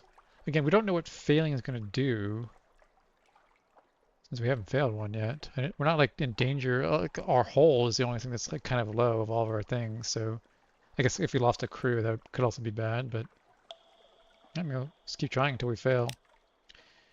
Okay, so we failed. So when you fail, you gain 5 terror.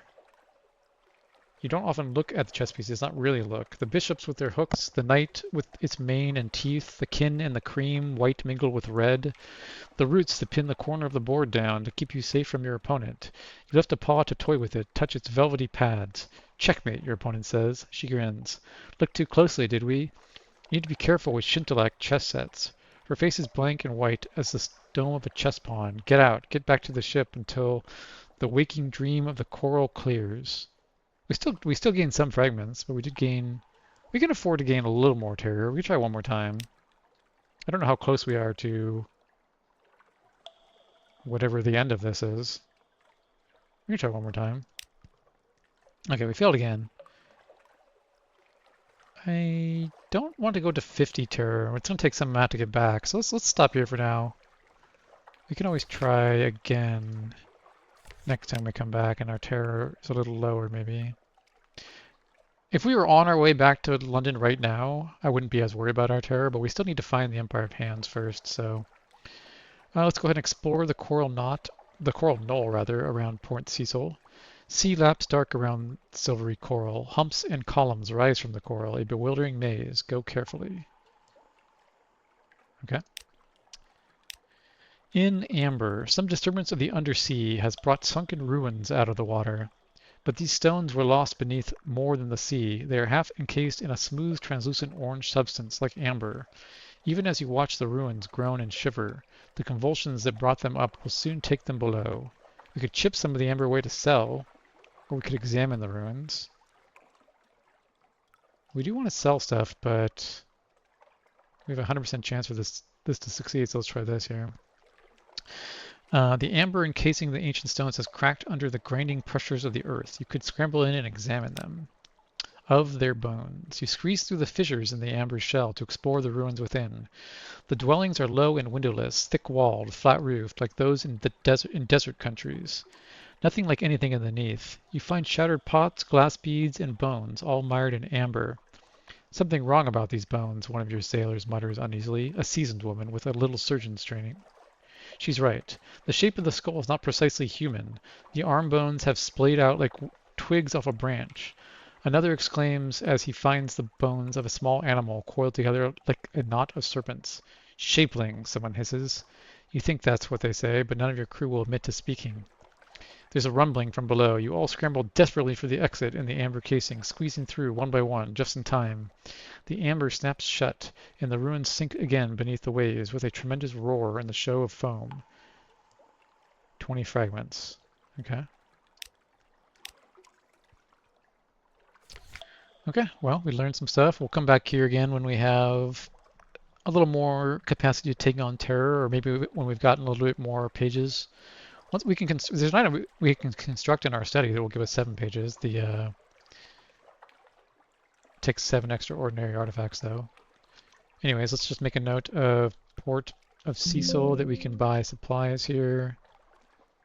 Best place for a pages character question mark. I don't know what this was, some note from probably when I played a long time ago. Fuel 20, supplies 30. We're not particularly a bookish character, although it is our second highest stat at this point. So I guess we are a veteran officer who spent a lot of time with the books. That's a common quality amongst military officers, I would imagine. Okay, still need to find the Empire of Hands. We're heading more into like the northeast category than far east. Maybe we should just head south, go east, and then head this way.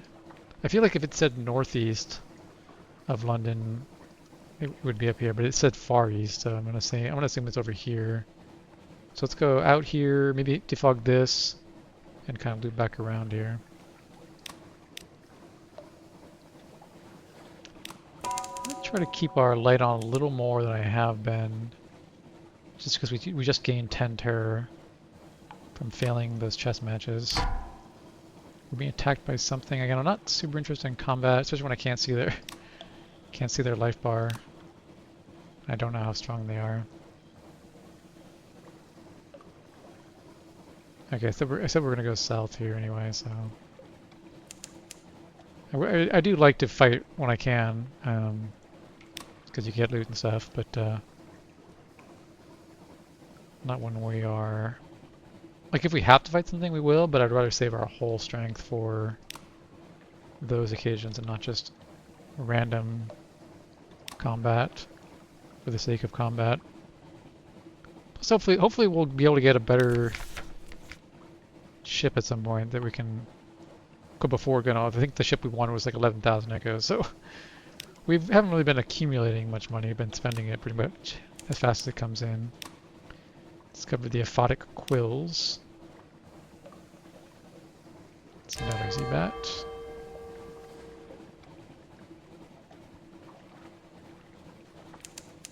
There are no islands in range. Because I think we're going to head straight east and then probably head south. Unless we get some indication from our Z-Bat that there's something to the north, maybe.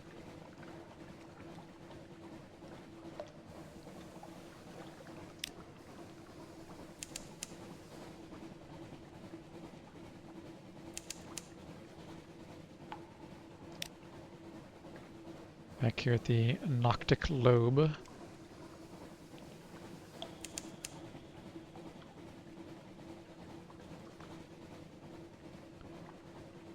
Still doing pretty good on fuel and supplies. I mean, we restocked recently, so we aren't in any immediate danger of running out. We're still in combat mode. Oops. I'll have to try this repair option out at some point. Again, I wasn't actually sure what that does. Presumably there's some cost to it. Because it costs money when you're in London to repair, so I assume it's not free. Something over here. The floating strand of web caresses your face. The air hints at spiders. Does certainly look like spider webs. But my Z-Bat didn't find anything. Savior's Rocks to the northeast, okay. Doesn't sound like the Empire of Hands, unfortunately, but whoa, that thing looks big and dangerous. Stay away from that for sure. Okay, there's something just to the north here. Savior's Rocks. Is this a town? Doesn't look like a town.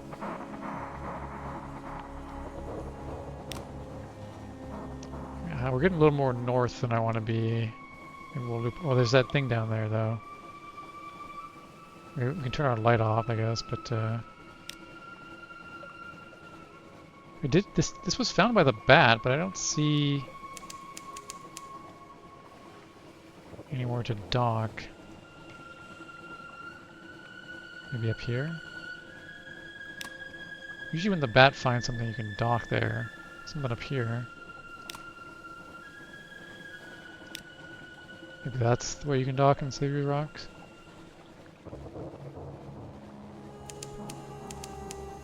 The wreck of the Nocturne.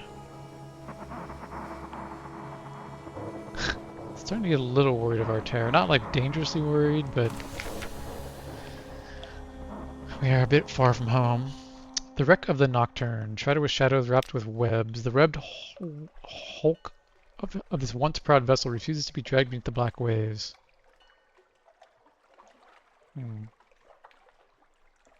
Superstitions of the Z have given even cynical sailors pause before ransacking half-drowned vessels, so nothing that prohibits indulging curiosity. Okay, I guess we'll try this once. I don't know what's going to happen. An insult to salt. The fate of the Nocturne is well known and proven by the web stretching across its battered hull. Aside from those in a few signs of struggle, the contents lie mostly undisturbed. Oh no, we lost a crew. We're at our bare minimum of crew. We can't afford to lose any more crew. Okay, anyways, after all, what use have the Masters of Savior's Rocks for trinkets, baubles, gold, and gems? So the Masters of Rocks are the spiders, I'm supposing, then? If the crew and passengers were lucky, they became... A shout rises from the crew, their eyes locked in horror as a sailor caught slipping a jeweled trinket into his unmentionables. Before you can do anything, his crewmates have him all by the limbs, hurling him back and his cursed plunder to join the drownies in the black. None may steal from a half-drowned ship. There's no gold worth the Z worth the salt's ire. Only sacrifice absolves. Oof. Brutal. Okay, well, like I said, we really don't want to do any combat that could risk losing a sailor at this point. I just want to defog this little section and then head east and south. Starting to get a little lower on some hunger and food and supplies, but not worryingly low yet. Scrimshander sold some, so you can always buy more there. Port Cecil sold some. I think the price was better in Scrimshander. Okay, just to keep an eye out for that sea monster thing that we saw. Because we are not in any fit shape to fight at the moment. Also, we're about to get to 50 Terra where interesting events will start occurring, I'm pretty sure. Restless Nights. So we did this last time. Let's just try ignoring them this time. I think it gave us a small amount of terror and fragments, maybe. Okay, we lost one terror. Nice. Silence at the breakfast table. The crew is subdued as they take their meals, but all is quiet on the next watch. I'm fine with that. I don't remember the outcome being particularly impressive of that event. Ah, this looks like something. What have we here? Could it be the Empire of the Hands? Probably not. Discover the Nativity.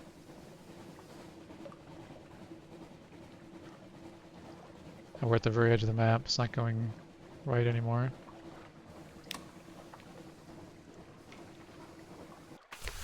Savior's Rocks. Okay, so this is Savior's Rocks. Okay, so there was a port here. The sound of their constant motion is like the pebbles on a beach. Scuttering reaches are preparing for the Festival of Silk. The scuttering reaches, intricate webs stretch into a darkness where the shadows are never entirely still.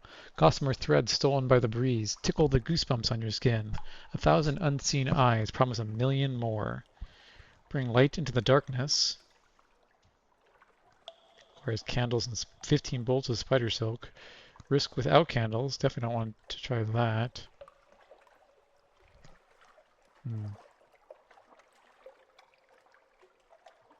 Could make a note of this to come back here with 15 bolts of spider silk and a candle. I probably have notes of that in my previous notes. Let's see, Savior.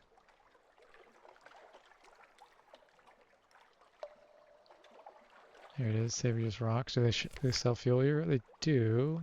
2030 standard prices. Let's see. Bring light into the darkness.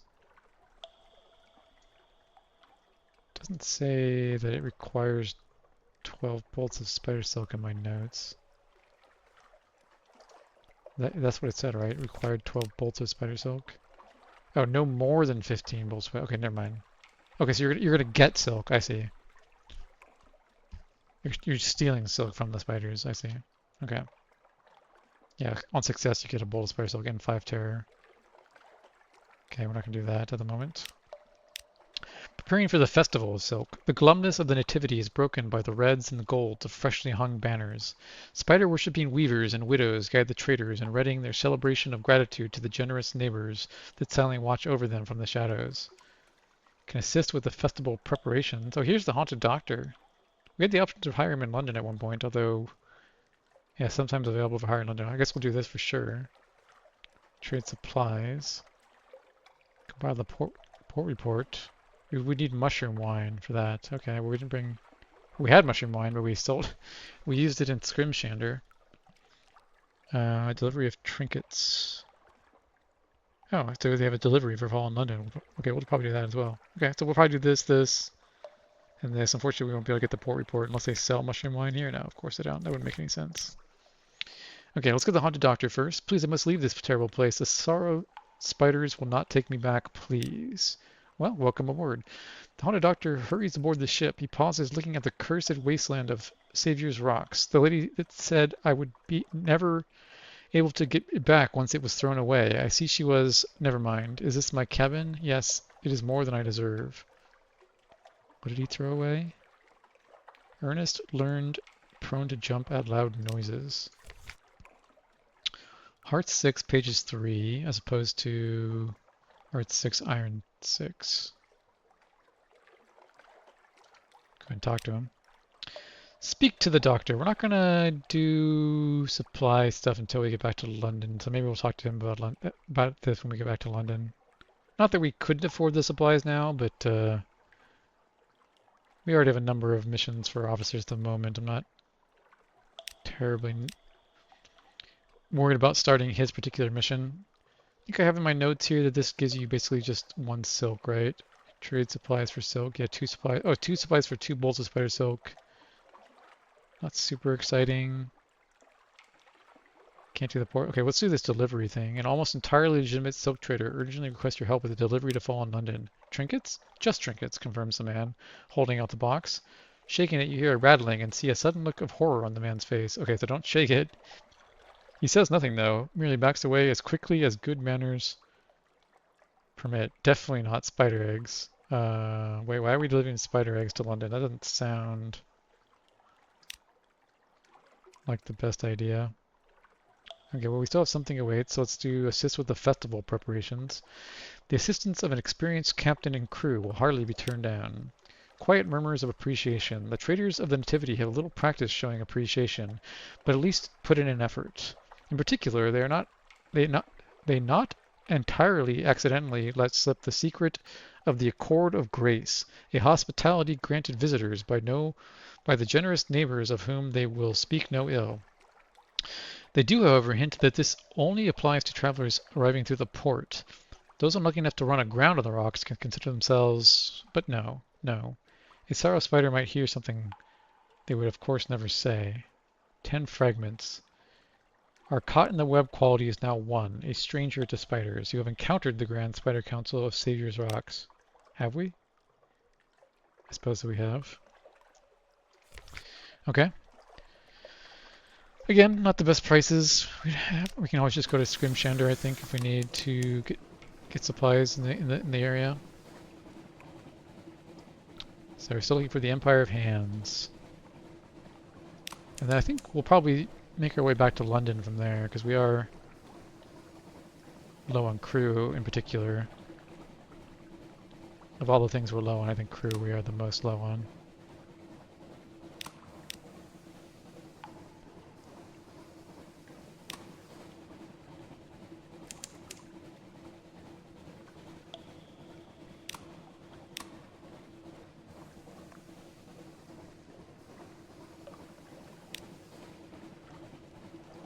I'm expecting to find this Empire of Hands at some point. Discovered Tussler's Channel. What is this thing?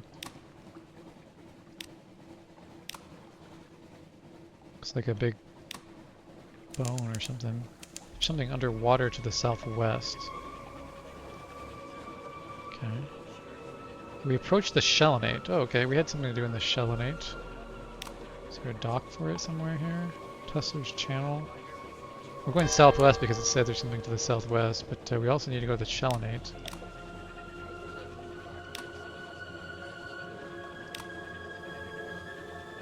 Don't see anything to the southwest or a dock for the Shellinate. Discover the Gant Pole. The Shellinate, some distance to the south. Okay, that's quite a bit of the ways to the south. It's also the Gant Pole, and also whatever this is over here.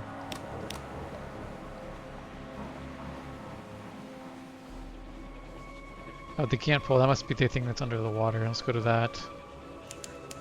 Discovered Shableport. And our terrors keeps going up. 53. Okay, let's talk to Shableport, I suppose. And then I guess the Gant Pole as well. I remember who wanted to go to the Shellinate. Somebody. Oh, the Tomb Colonists wanted to go to the Shellinate. Okay. A big, dead, big, hollow, big, stinking, big reptile. For the first time in 20 years, I do not miss my once acute sense of smell. Still, I expect good hunting. We can send the Tomb Colonists to visit Storm's temple or let them go hunting. They worship the god called Storm with frightful bloody rites. So the only rights that Storm pays attention to keep them distracted. There could also go hunting. I feel like this is going to lead to one of them dying. Although this one might also lead to one of them dying, but I guess we'll try the temple first. Distant Thunder. What a charming place that was. If you like skin and shouting. Actually, I like both those things, so thank you thank you terribly much. The tour should return to Venderbite now. Okay. And we have the storm. I think we already had Storm Ascension from the sisters in Hunter's Keep, but alright, so the tour is over essentially, it sounds like. Return to Venderbite. Thank God. Get these guys out of my hold. One of them has been stealing our supplies as well. Shellinate. Nowhere to buy fuel and supplies. Bunch of things you can sell here. The Shellinate. Waves lap the slabby sides of a vast turtle shell, bigger than any cathedral. Shellinites loaf on wooden docks around the shell sides, staring sullenly. Lamps hang like decorations in a festival butcher's window. All around you the sea is rank with scraps of ancient flesh. Opportunity from a redolent flesh merchant. It's a DLC quest. Shore leave. Wow, even with our iron, this is still a modest 62% challenge. Probably for reducing terror. Another doomed monster hunter thing. It's the third time we've seen something about doomed monster hunters. Compile the port report. How does one express this very striking smell? The limits of meaningful expression. No matter what details you try to record, the stench creeps in around the edges of the sentences. The Shellinites, watchful despite the reek. Movement among the miasmic scraps of long-abandoned monster carcasses. Frequent duels where the stink is thickest. You now have one port report. The remains of a vast turtle shell. Voracious hunters, rotting flesh.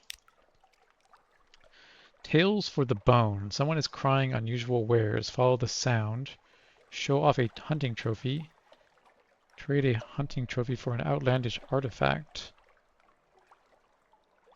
We did need 7 outlandish artifacts to construct something. No, we need 7 extraordinary artifacts. Is that the same thing? Maybe I wrote this down. I might have written this down wrong. Outlandish artifacts. I think this. We need 7 of them to construct one of the things here. We have 1 outlandish artifact, so we would need. Well, these are the things you can also convert into heirlooms for your successors.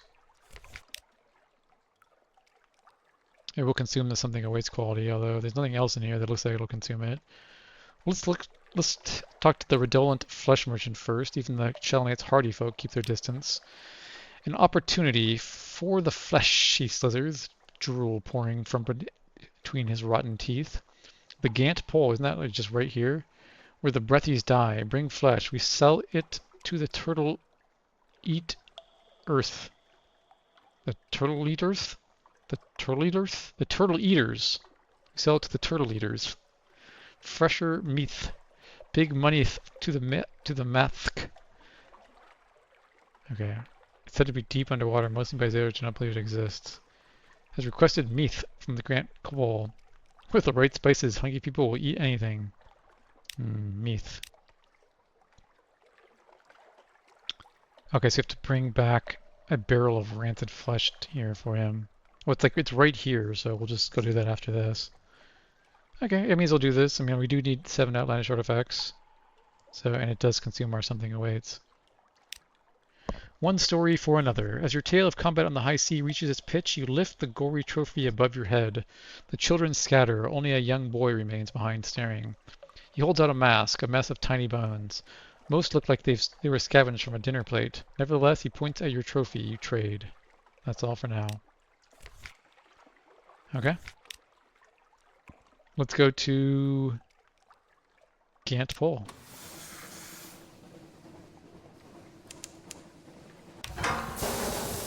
Doesn't look like it's very far away, at least. We did a barrel of rotting flesh or something. That's what they wanted. These underground currents or underwater currents are really annoying. Get me out of here. Okay, Gant Pole. We don't have something awaits though. Guess we should wait for that. Something over here. There's also something over there. I hope it's not involving combat though, because we really do not want to fight it at the moment. It looks like combat. It's moving, so it's probably combat. Let's turn ourselves around here. There's two things that are moving over there. What's this one over here?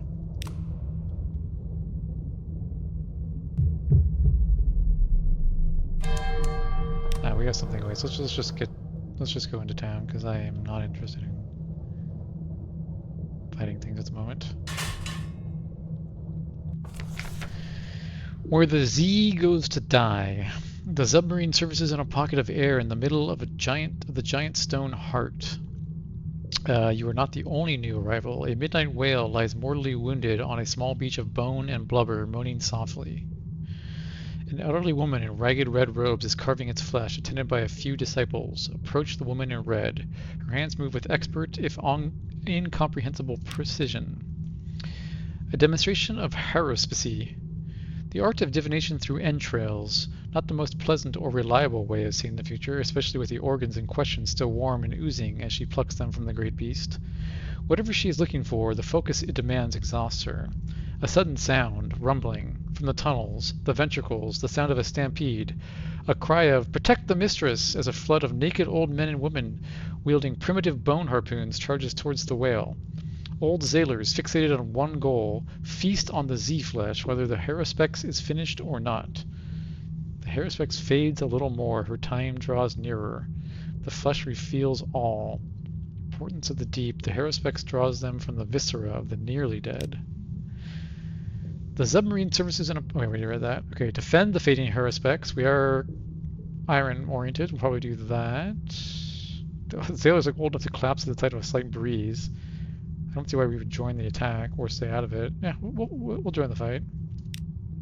A rancid rout. You stride into the melee. The haruspex and her disciples are outnumbered, but your contribution to the fray is worth at least 10 of the elderly attackers. Their harpoons barely leave a scratch. Wrenching one from the nearest attacker, you easily hold the geriatric horde back with little but pointed gestures.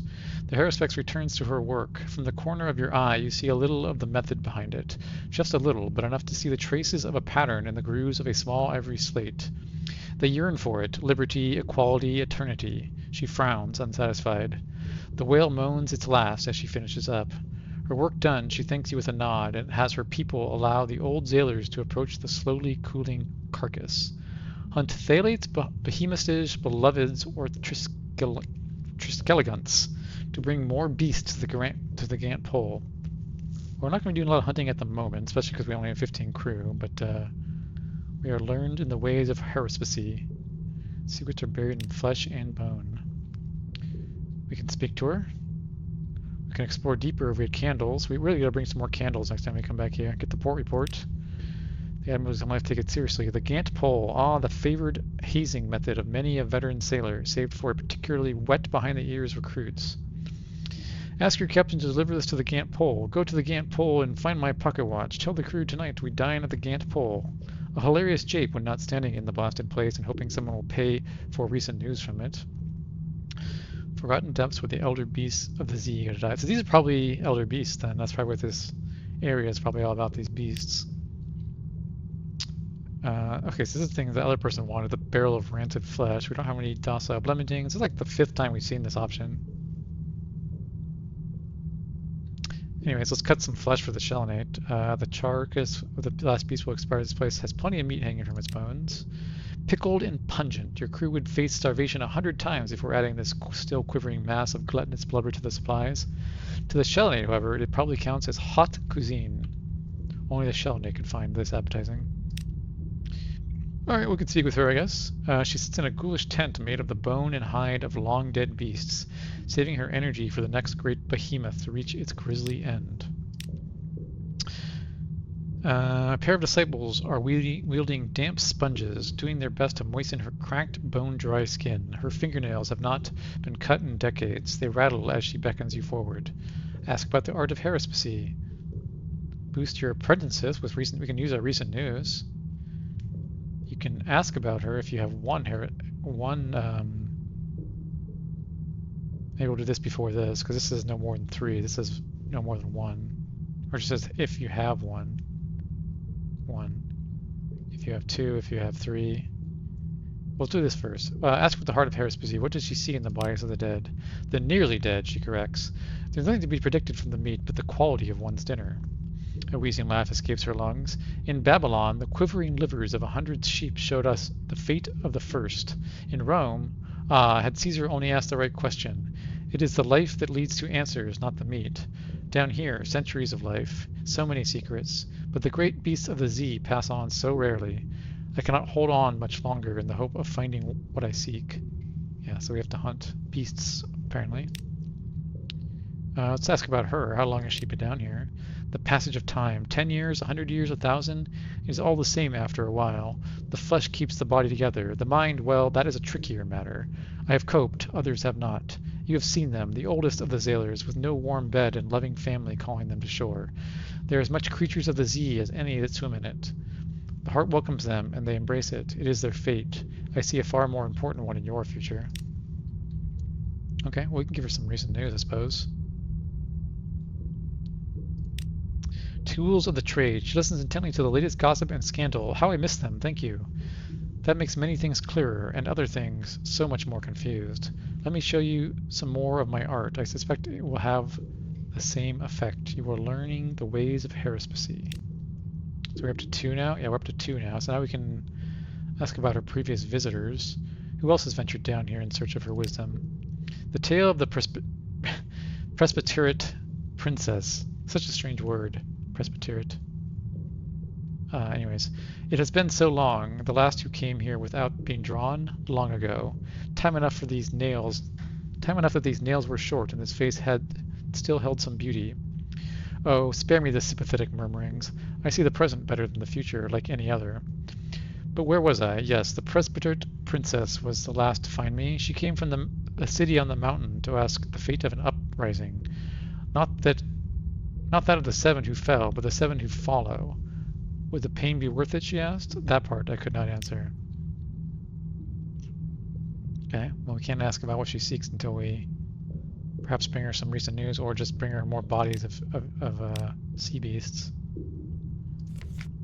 Okay, so fuel is actually pretty cheap here. Let's make a note of that. This is Gant Pole. Gant Pole. Fuel 12, supplies 18. We'll probably buy a few of those before we leave, at least the fuel.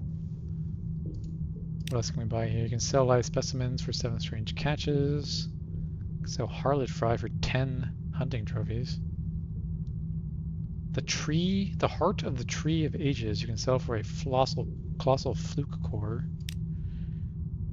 Okay, let's buy some fuel. Pretty good price. Supplies are also a pretty good price.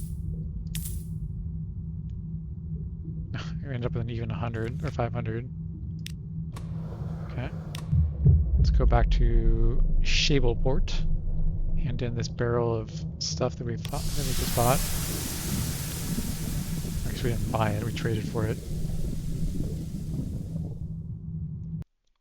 The barrel of rancid flesh, I believe it was. Terror's creeping up again. 57. The horrors below. This gives us a strange catch last time. Let's do it again. 1 terror, 1 string catch. Yep, same thing as last time. Shableport. We don't have. Oh, we do have something away. So I guess we didn't consume it down there. Okay, well here's the barrel we brought. Delicious. The redland flesh merchant dips a finger into the quivering blubber and tastes it with shivering enjoyment. He pays you, thank you, and gets to work selling it by the cupful. It is impossible to tell if the Shellonate prefer it to their customary diet of rancid turtle meat, but it is at least a different flavor of terrible. As customers are still licking their lips when the barrel is drained to its last oily cup.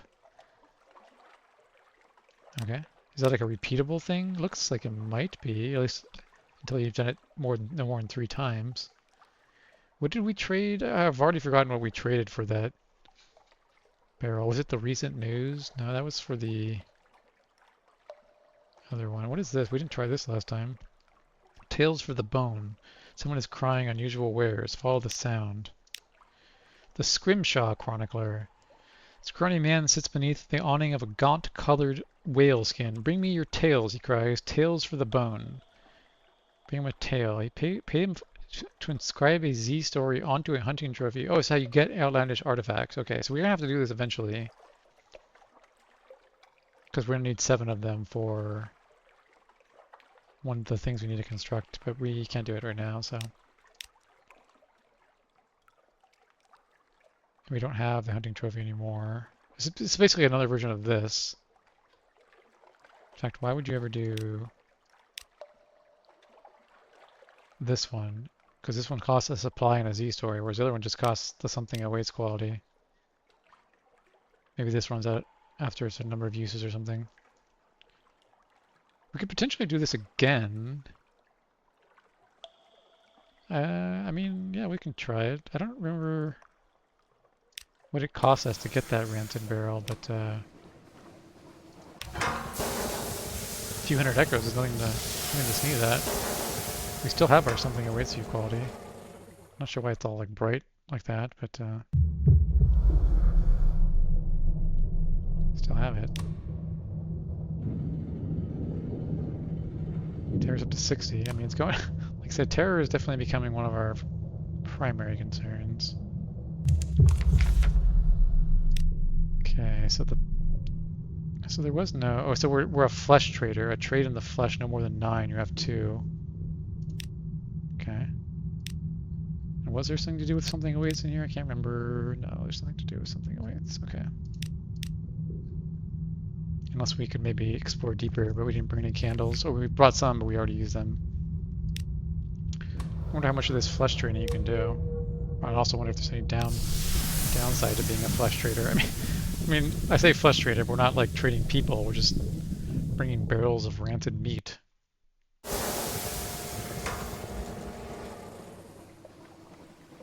And it's so close to. I mean, it's just like. There's no reason not to do this, from what I can tell.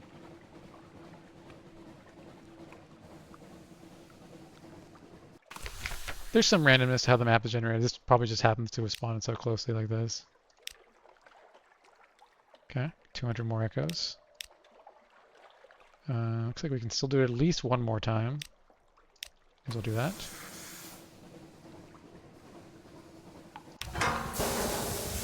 This is a good way to make a little cash. Said someone about being a flesh trader. But again, it's not like we're not trading people, we're just trading rancid meat. Hopefully. I guess I haven't like looked in the barrels to see what's actually inside of them, but it doesn't appear we're doing anything against our morals as a Z captain. Alright, more flesh. Flesh for the flesh gods. More moving things. Again, and I'm not really interested in hunting things at the moment. Mostly because I have no crew and very damaged hull. Maybe I should have bought a few more supplies while I was down there.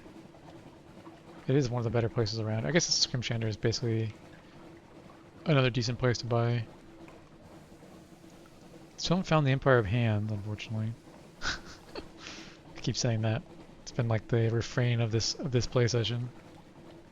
Still haven't found it. Still haven't found it. Alright. Up to 1100 money.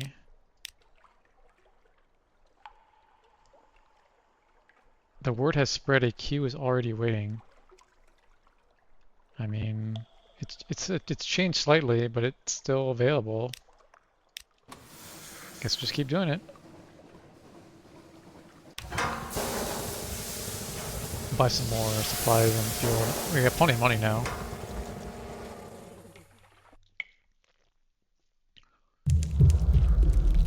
Maybe I'll... Oh, what's that noise? I heard some like skittering noise somewhere. Maybe it was this thing up here.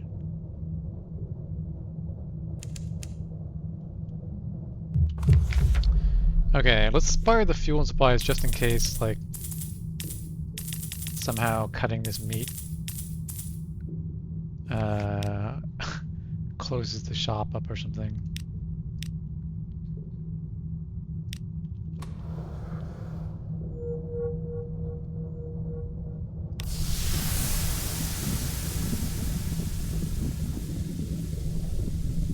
Terror and crew are becoming our most dangerous aspects here at the moment.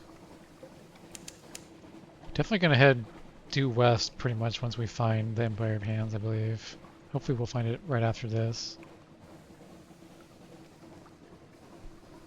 We don't want anything dangerous to occur at this point.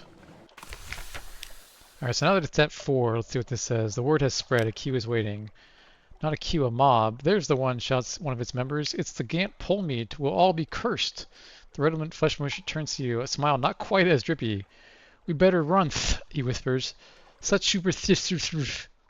You escape while he's still trying to choke the word out. Your last sight of him is the mob hurling him from the edge of the shell into the rancid waters below. So much for this trade route. At least he paid in advance. Okay, I guess we're done with the rancid flesh trade. Okay, well. Again, I don't think Stygian Ivy, it wasn't like something that we needed 7 of, I don't think. Live specimen, strange catch, extra. This was actually not extra, it was outlandish artifact. Outlandish. Mental relics, captivating treasures. Yeah, I don't know of any particular need for relics at this point. We have one just in case. There's a few places we've seen that you can buy them.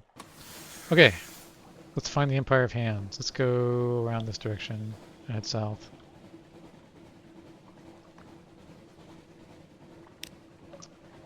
Go Zivat. Find me that Empire of Hands. It can't be too much farther south, otherwise I think it would have said southeast. I mean, I suppose it could have been up here maybe, or one of these little chunks we haven't explored yet. It could definitely be over here. Discovered Sasha Town.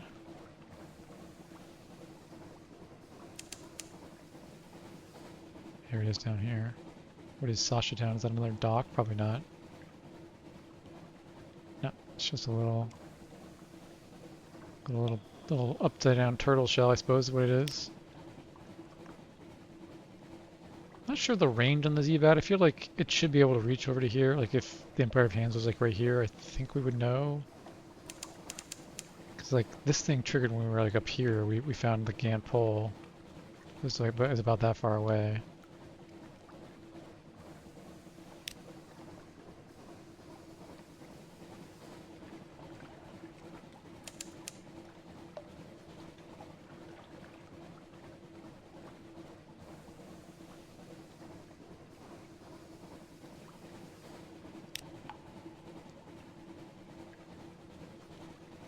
Just defogging the map. What was that? There's some tooltip here. We have now entered the calumnies. There's a wild and glorious scent in the air, a kind of light. Why do sailors fear this place? The calumnies. I don't think that's the name of anything particular we've been looking for. Unless this is the Empire of Hands. I mean, I hope it is, because like I said, we are just about the limit of what we want to do safely for a voyage here. There's something underwater to the southeast. Okay, it's another underwater town. I suppose we'll visit there first. Well, I say first, but I mean, this hasn't shown up on the map yet, though. East of all. That was another thing we were looking for at one point. Or we had something about Acefall. I think one of the officers wanted to go to Acefall. Let's defog to the left a little bit here. Hobbs Way Bay, Leslie's Harbor. Okay, so there's a dock here. I want to get this little section defogged though. Let's see. Okay, there we go. Okay, we have something awaits. In fact, we haven't been able to use it for quite a while. East of all. Sun! Sun! A great beam of sunlight bathes the island. Squint into the dazzle. Far above is a hole in the roof. In that light you see beaches of white gold sand, trees heavy with bright fruit, with the reds and blues and greens of the surface. Okay, so this guy wanted to go here. It's going to cost 5 supplies, but not the crew. Okay, we can buy some more supplies nearby, so I'm not too worried about that.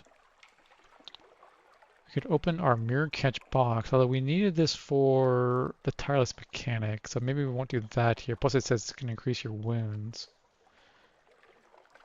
Unlocked when your objective is to found a colony. Gather supplies. Go beachcombing. Compile the port report. Write fast. The light scars. A blurring after image. Your eyes water. The pages blur. The port report is one of joy-filled complaint. Asol has a beauty that too bright to be appreciated, but perhaps the Admiralty can find something of use. The light dazzles and burns. Few can tolerate its strength. Okay, well, I guess we can use 5 supplies for this guy. Seek the Iron and Misery Company prototype component. The Cannoneer points there. The black rocks on the south side of the island where nothing grows. We'll need labor and supplies to dig it out. I hope we don't lose any crew members doing this. It says you will not lose crew. So, I feel it wouldn't say this if it wasn't true. I mean, I don't know. Aceval's secret. Days of back-breaking labor unearth a cache of old bones, curios, and a meteorite. A broken armature of steel and copper sheath its sides. The sailors fall back before it as the glyphs on its side crawl with fire. This is it, the cannoneer cries. This must be what broke the roof. It's very frightening. A seal of the red science. I never thought I'd see such a thing. But it's sleeping. We'll need a judgment's egg, and my friends in the Iron Republic might be able to find an egg in Irem. The crew shrinks back a little. Oh, such larks, such larks. Take the seal, a judgment's egg, to the Iron Republic south of London. Okay, so we have the seal of red science. A sky-scarred hunk of meteoric iron the size of a wheelbarrow. Okay, so a meteor hit the ceiling and came through.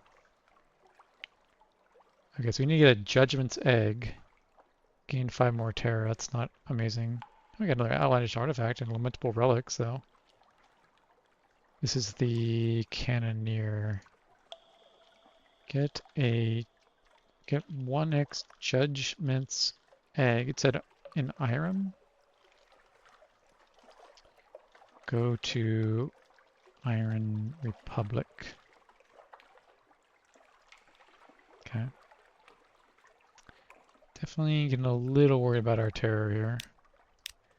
Okay, so we can investigate the ruins. There was some sort of installation here, and what was like a handsome country house. Who was there and what happened to them?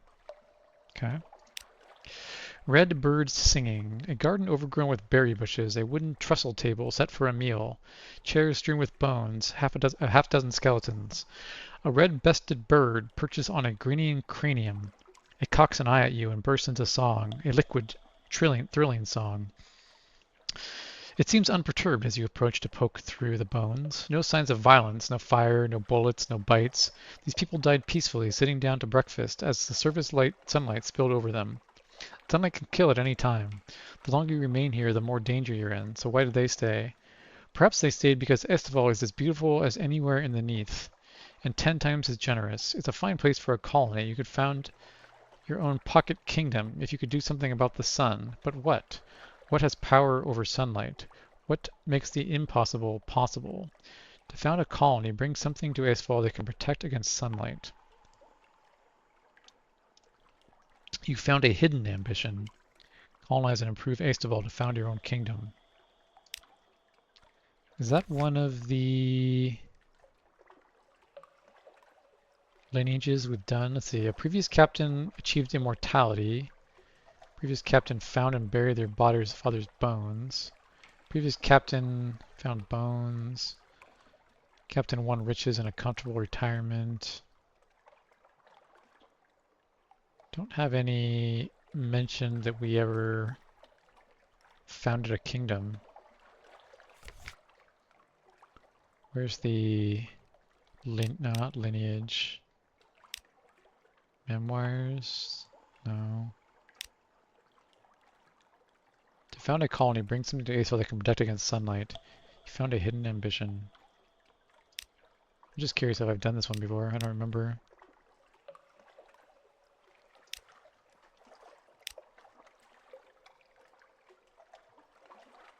Oh, who knows? Who knows? Okay, we still have our something awaits quality. We can either gather supplies or go beachcombing. I'm really worried about terrors. I'm gonna look at my notes here for Racefall. I'm worried that anything that involves gaining terror. Beachcombing, got some drowning pearls once. Gather supplies, -1 crew, +9 supplies. Holy crap, well, 9 supplies is a lot, but we cannot afford to lose any crew, so we will not do that. So don't do gather supplies, so let's try going beachcombing, I suppose. If you're lucky, you might pick up treasures. More likely, you'll pick up bits of wood and the occasional interesting arthropod. Beachcombing, take a stroll along the beach. Perhaps the Z has brought you something. Driftwood, something glittering, a nasty glob of goo, the remnants of a shipwreck. This is the only one that says unlocked something awaits. Okay, so something glinting is 2 drowning pearls, apparently according to my notes. Do we need 2 drowning pearls for any of our immediate quests? Drowning pearl, apparently you can get solace fruit, Drainer's Mourn, but 2 solace fruit cost, I mean they're 250 each, although I don't know.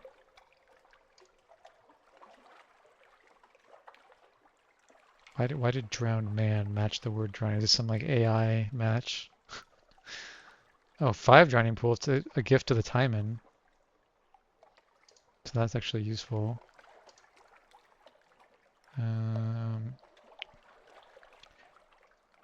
Goo, I think, is the unprepossessing mass. We had an event that did that a couple play sessions ago. It wasn't this event, it was a different one. I don't remember, it was like food though. Driftwood or a shipwreck? This is probably just supplies, which we don't need a ton of. Let's do driftwood, I suppose. Okay, so we have to make a note of this. Driftwood is an outlandish artifact. Driftwood 1x outlandish artifact. Artifact. A horrid carving. Someone shaped this into a devil mask and then threw it into the Z. When you look at it, it's easy to see why. Brr. Okay. We're not gonna do it. We're not gonna fill the mirror catch box at the moment. There are no shops here. Okay. Continue looking for the Empire of Hands. Something down there we don't want to fight. Let's turn our light off so it doesn't aggro us. I thought, didn't I just buy 20 supply? Oh, we gave 5 of them to the cannoneer here to do that mission. I'm like, didn't I just have 20 supplies?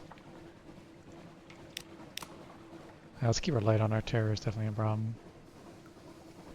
Go to the left a little bit here to get some, or I guess the ship's right. Defog this map.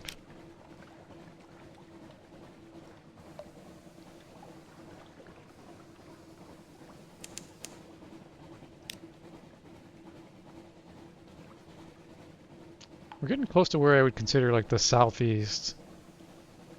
But, I mean, what can you do? I guess we can start heading back this way. We still need to go to Polythreme to get another Clayman. Hopefully, maybe we can do that on the way back. Here's something. What? Please be the... Oh, there's a ship over there. Let's stay away from that. It's like glowing. Please be the Empire of Hands. Or the Empire of whatever it was. Ash Ithmith. Do I want to go around? Okay, I don't want to fight this guy. Come on, my light. Oh god, what am I doing? What am I doing? This is not good. Oh, Empire of Hands. Okay. Okay, well, it's over there, but... Thank god. Okay. Terror...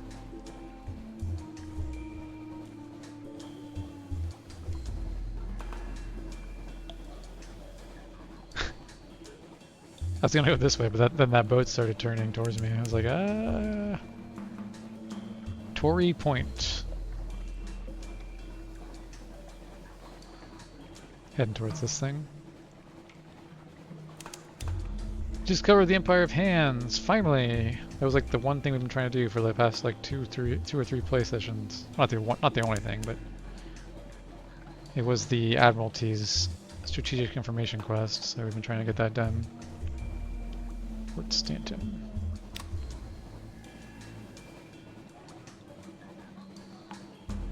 There's a light down there. Didn't look like a ship, it looks like one of those rotating lights. We've explored a pretty good chunk of the map. There's still lots of little bits to fill in. But we've been making pretty steady progress, I'd say. Mapping the Unterzee, as it were. A stern reminder from the Admiralty, in the power of her enduring majesty, a trade embargo and quarantine in absolute perpetuity has hereby been declared on the Empire of Hands. No ship of London is to permit aboard a Pentecost ape without the express and prior permission of the Admiralty. Any and all acts of spearifage are prohibited. They know what they did. Beware of stowaways. Keep a tight grip on your soul. The flea-ridden mayor. With the regulations in mind, it is a surprise to be greeted by a mere itchy monkey in a tattered yellow robe, barely walking with the help of a ceremonial staff. An official greeting. "Hello," cries the mayor, in the broken voice of one not yet used to human speech. "Come, make selves at home. All souls welcome in bountiful Empire of Hands." The crew shifts uncomfortably. They know the stories. It will take more than the natural beauty of this place to make most of them risk shore leave here. Monkey business quality is now 1. You have found adventure in the Isle of Hands. No shops available. Port Stanton. Soul-hungry monkeys reluctantly tend to this trading post, waiting for an opportunity to escape. Bloated fleas hop from ape to man and man to ape, gorging themselves without a care for which is which.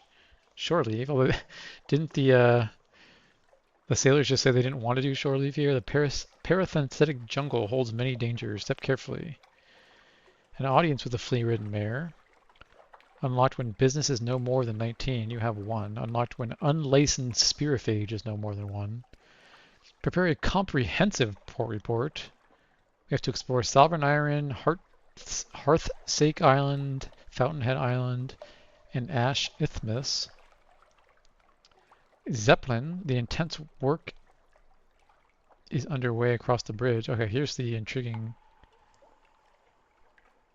This will give you an intriguing snippet. If you can penetrate the court on Sovereign Island, you may be able to do better. It commissions you to gather information. Here at the Empire's Edge, that's typical, but you could pick up a few scraps. Okay, well, let's not do that yet then. I guess we could go to the court first. King of an empty castle. The flea-ridden mayor scratches himself on a chair made of crates, surrounded by boxes of long, rotten goods. As a 5-souled ape, he would be able to petition for membership of the court. For now, the trade embargo has left him trapped on the outside, a 3-souled overseer with no talent for order. The mayor's shack. In better times, being overseer of Port Stanton gave the incumbent their pick of visitors to the Empire. Now it is as thankless a task as any to be found underneath. You can sell your soul for 200 echoes. Not sure I want to do that exactly. I can offer fresh supplies. Oddly little of the Empire of Hands natural acquired flesh supplies is edible. The monkeys will help you find edible stuff. Okay, so it's basically 20 echoes for supplies. I mean, that's the standard rate. Actually, that's a good rate, I would say. That's a good rate. Emergency fuel, 40 echoes per barrel. Don't need emergency fuel. Okay, nothing amazing to do here. Just get supplies and fuel. Do I have that noted? Empire of Hands. Hands. Yeah, fuel 40, supplies 20. Guess I'll note that here. Fuel 40, supplies 20. Okay, so what's the other things we can do here? The Zeppelin. Turned away. 2 monkey guards wielding rifles and rusty bayonets block the bridge. This is not for your eyes, outsider. Avert them. Walk away. Walk faster. Good, human. Okay. Sailing the Empire of Hands. Okay, so these are how you scout the different islands. Okay. Communal wooden boats offer free passages to travelers willing to row between the islands. Scout a trip to Sovereign Island. A wooden palace stretches across the whole island, passage to it lit by a field of tiny glim buoys. The heart of the Empire. Many boats circle the island, all keeping their distance. The one that gets closest is an extended rowboat painted in yellows, whites, and reds.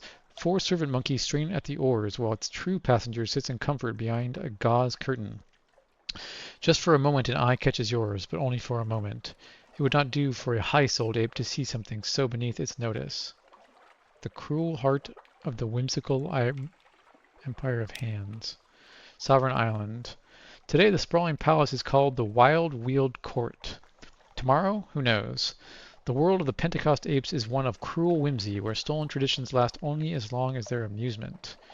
To gain access to the court, we would need a gift for the monkey emperor. Okay, well, we don't have that. Back to the boat. There's more sailing to be done today. Take some effort to ingratiate yourself here. Perhaps if you could find something on one of the other islands. How about Ash Isthmus? Neither man nor ape claims this volcanic remnant between islands. Haunted, they say. Ridiculous. Of apes and monkeys, the trip offers a little time to think on the penties. Technically they are monkeys rather than apes, but it is not tactful to remind them of this. To their high-souled faces, the accepted name is Pentecost apes. In private, though, the blimey monkeys is about as common. It is, one might say, an ad hominoid insult. Black beaches give way to an oasis of gently flowing trees and the scent of rotting flowers.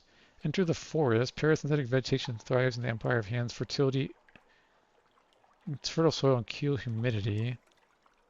I'm worried about crew. The crew seemed worried to enter the forest before.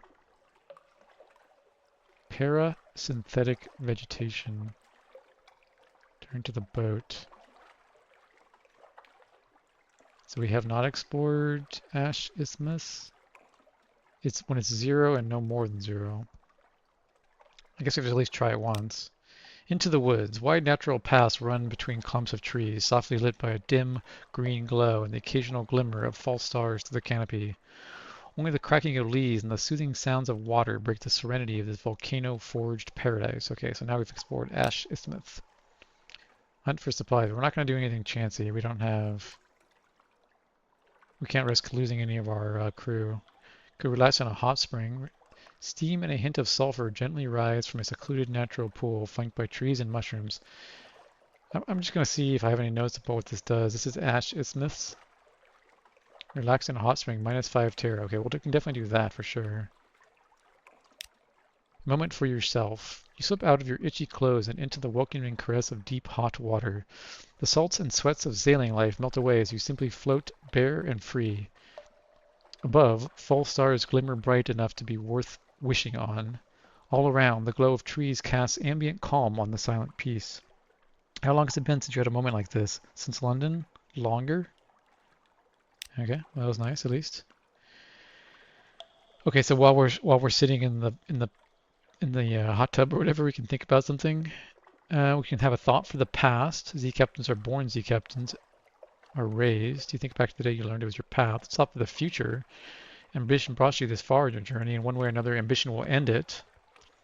Thought for the past. Few sailors are resourceful enough to get this far, where the stories end and the myths begin. Thought for the Z. Mysterious and deadly as the first day you set sail on her, she remains your mistress and your kingdom. No thoughts right now. Let this moment be yours and yours alone, not wasted on worldly concerns. I don't think I had any notes about what this is. No. We can think about our past, about our time as a veteran in the war. Sure. Memories of long ago. Do you even remember how long you have been at Z? It could have been a lifetime in the perpetual gloom under the ever-changing false stars.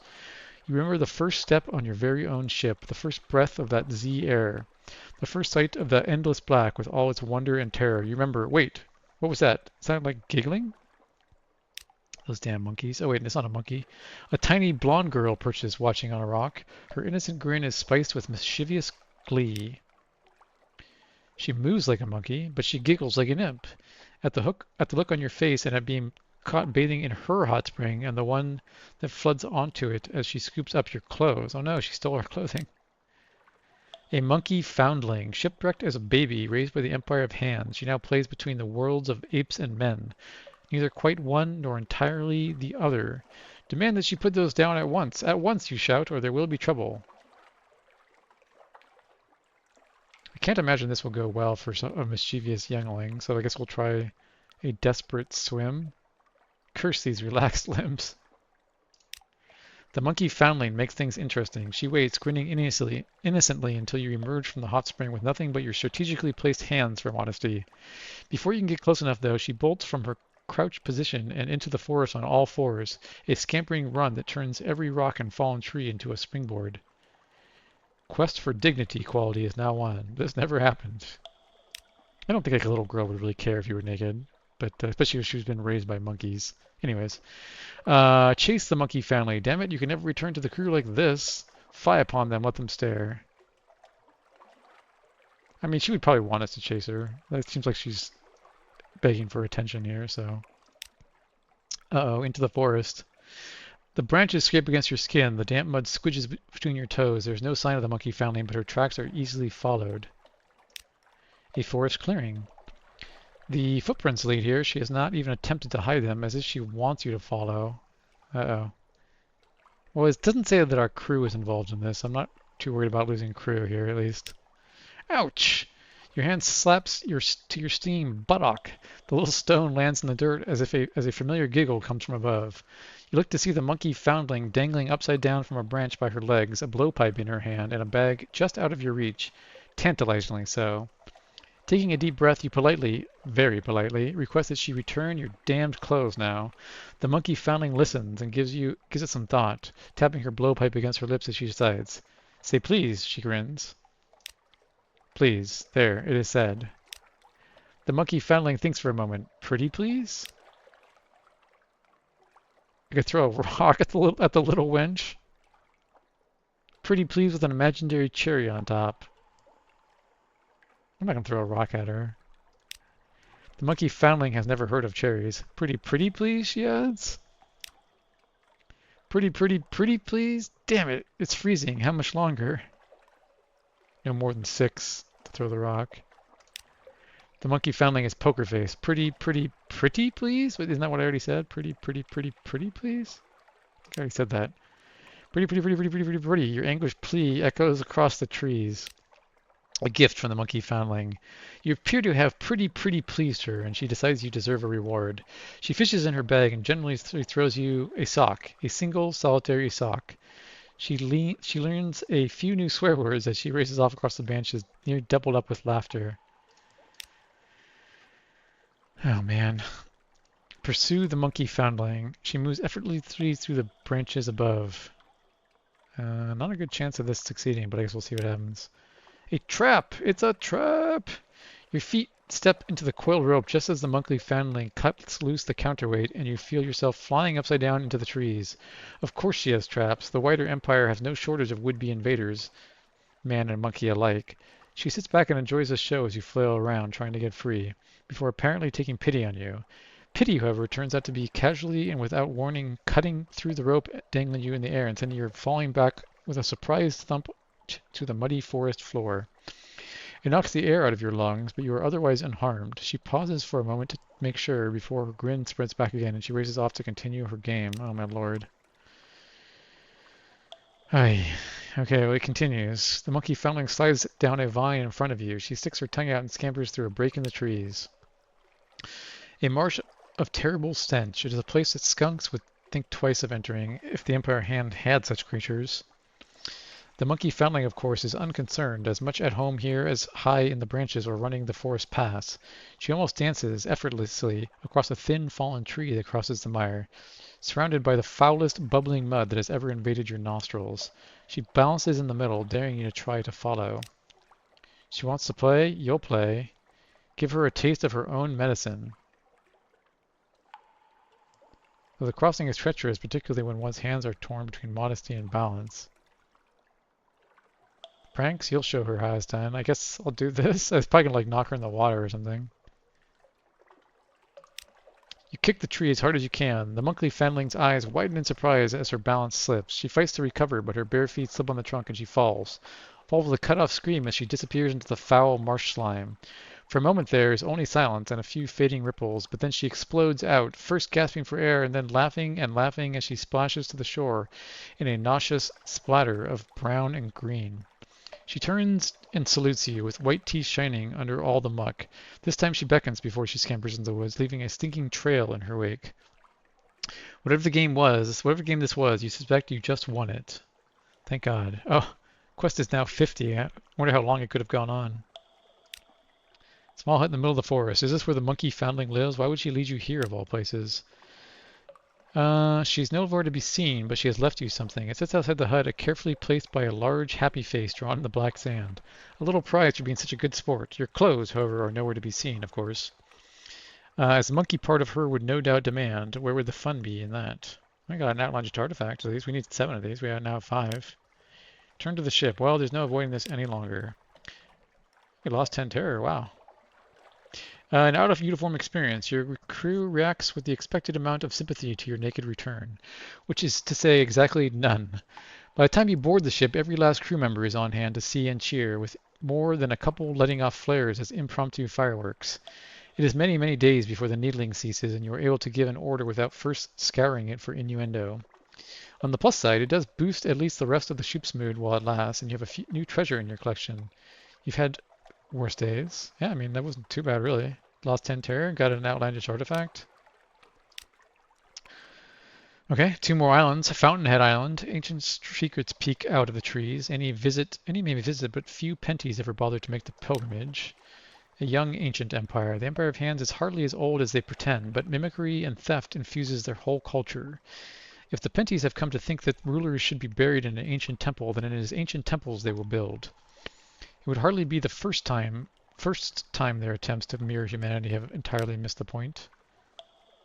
We do still have something a ways, so we don't have a treasure map. Swiftly growing vegetation keeps a thick forest wrapped around variably ancient ruins.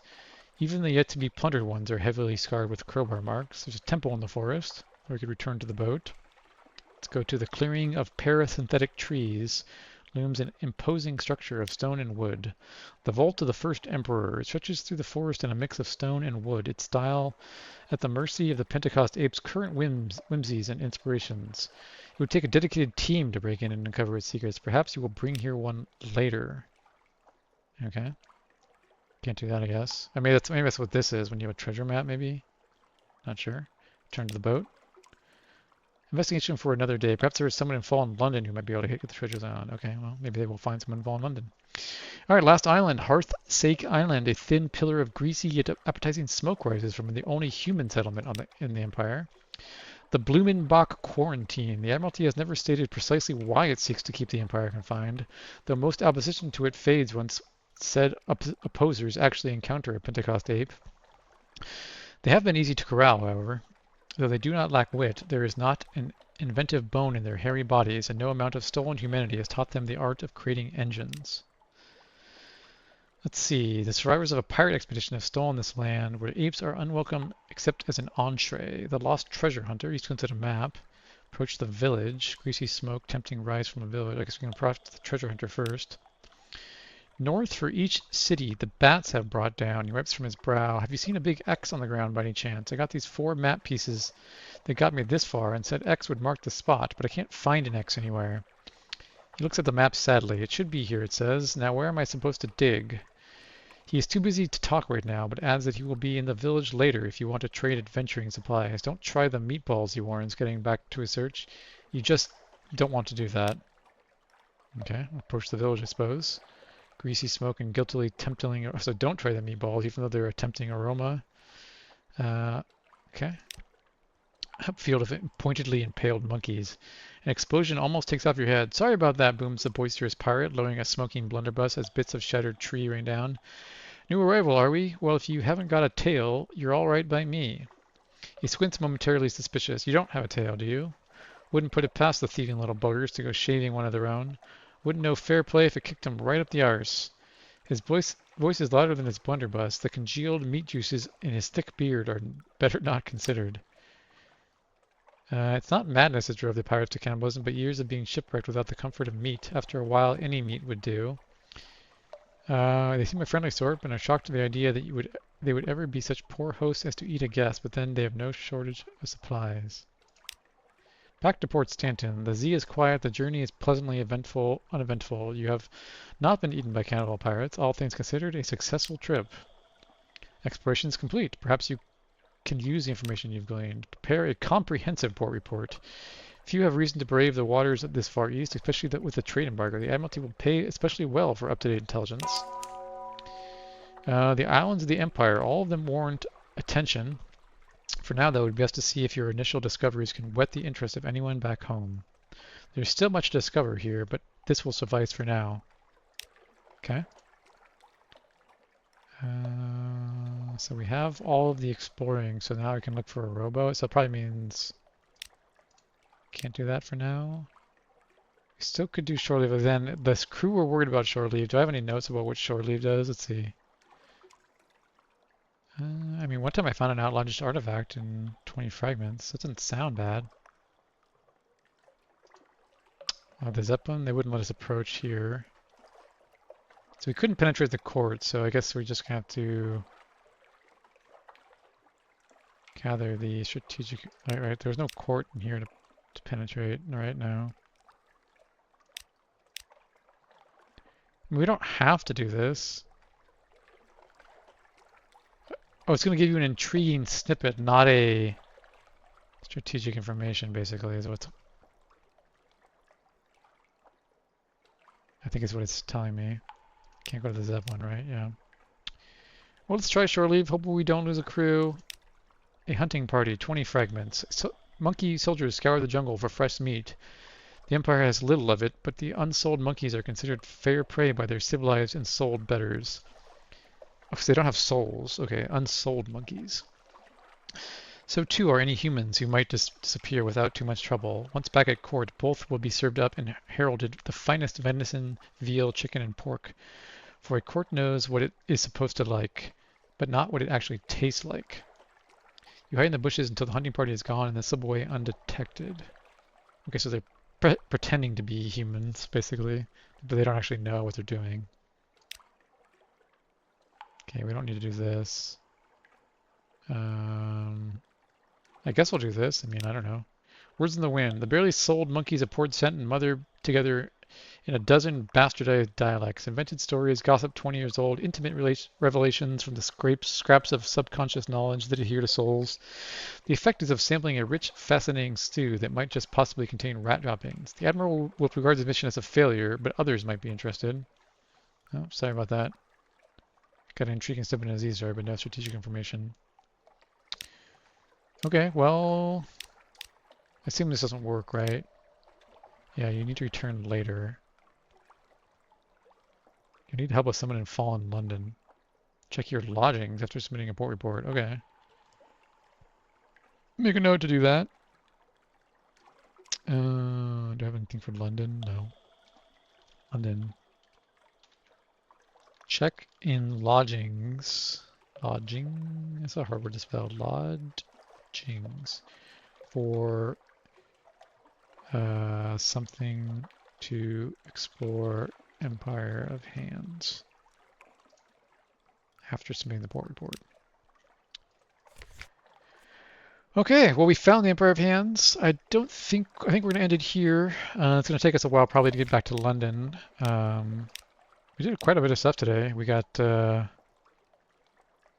because we're gonna go directly back, but we're gonna end up obviously along the way we're gonna encounter things that will take some time, so we're not gonna play that through today's session. But today, so we started today in Khan's Glory.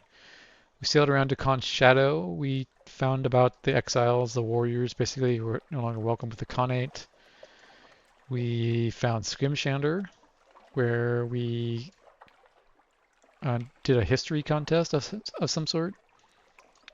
Found the Sea of Lilies, Nupmit Harbor, and Wisdom. There's like a jail. Oh, yeah, we dropped our shady cook-off here, and we got quite a few resources from doing that. Oh, yeah, we also went to Nuncio, the postal service island. Definitely looks like there'd be more to do there in the future, although we did a few things, but I feel like we kind of scratched the surface there. A couple islands here we didn't explore. Probably no towns there though. We ended up here at Port Cecil. We did a bunch of chess games. Got quite a bit of secrets out of it, I think. No, we raised our pages skill by playing chess until we were at the point where it was like a 50-50 chance, and we tried a couple times and it failed. We can go back here when we have more terror to spare. Found the wreck of the Nocturne. Didn't find anything interesting there, though. I think we lost a sailor there, unfortunately. Found the nativity. There was something about the spiders here. We didn't learn a ton while we were there. We did a bunch of flesh trading between the Gaunt Pole and the Shellinate. Got quite a bit of money doing that, which was nice. We learned about where we can get outlandish artifacts here. We can trade hunting trophies for outlandish artifacts, and then underwater here, there was a lady here who wanted us to kill other sea monsters and then come back to her or something. Found Acefall. That was our cannoneer's ambition or quest. So he told us we had to go to get we had to go to Irem or something. We haven't found Irem yet. And then also go to the Iron Republic, which is down here. And then we found the Emperor of Hands finally, and we did a bunch of exploring and adventuring around the islands, including losing our clothing. But turned out to be a pretty happy experience, all things considered, at the end of the day, despite some embarrassing antics that were involved. And then, yeah, next time we'll start sailing back to Polythreme. Hopefully we can pick up a clay man for our tireless mechanic. And anything else that we discover along the way back to London. Maybe hit up Pigmoat Isle and Godfall, get these port reports along the way. There's something here we actually haven't uncovered. It might be an underwater city that we didn't have the submarine at the time. So yeah, there's still quite a few things that we can do as we make our way back to. Oh, we wanted to go to Gator's Morn too, because we haven't been back to Gator's Morn since we ransomed the pirate poet. So yeah, there's quite a few things to do next time. We'll get ready for that. And yeah, thanks for watching.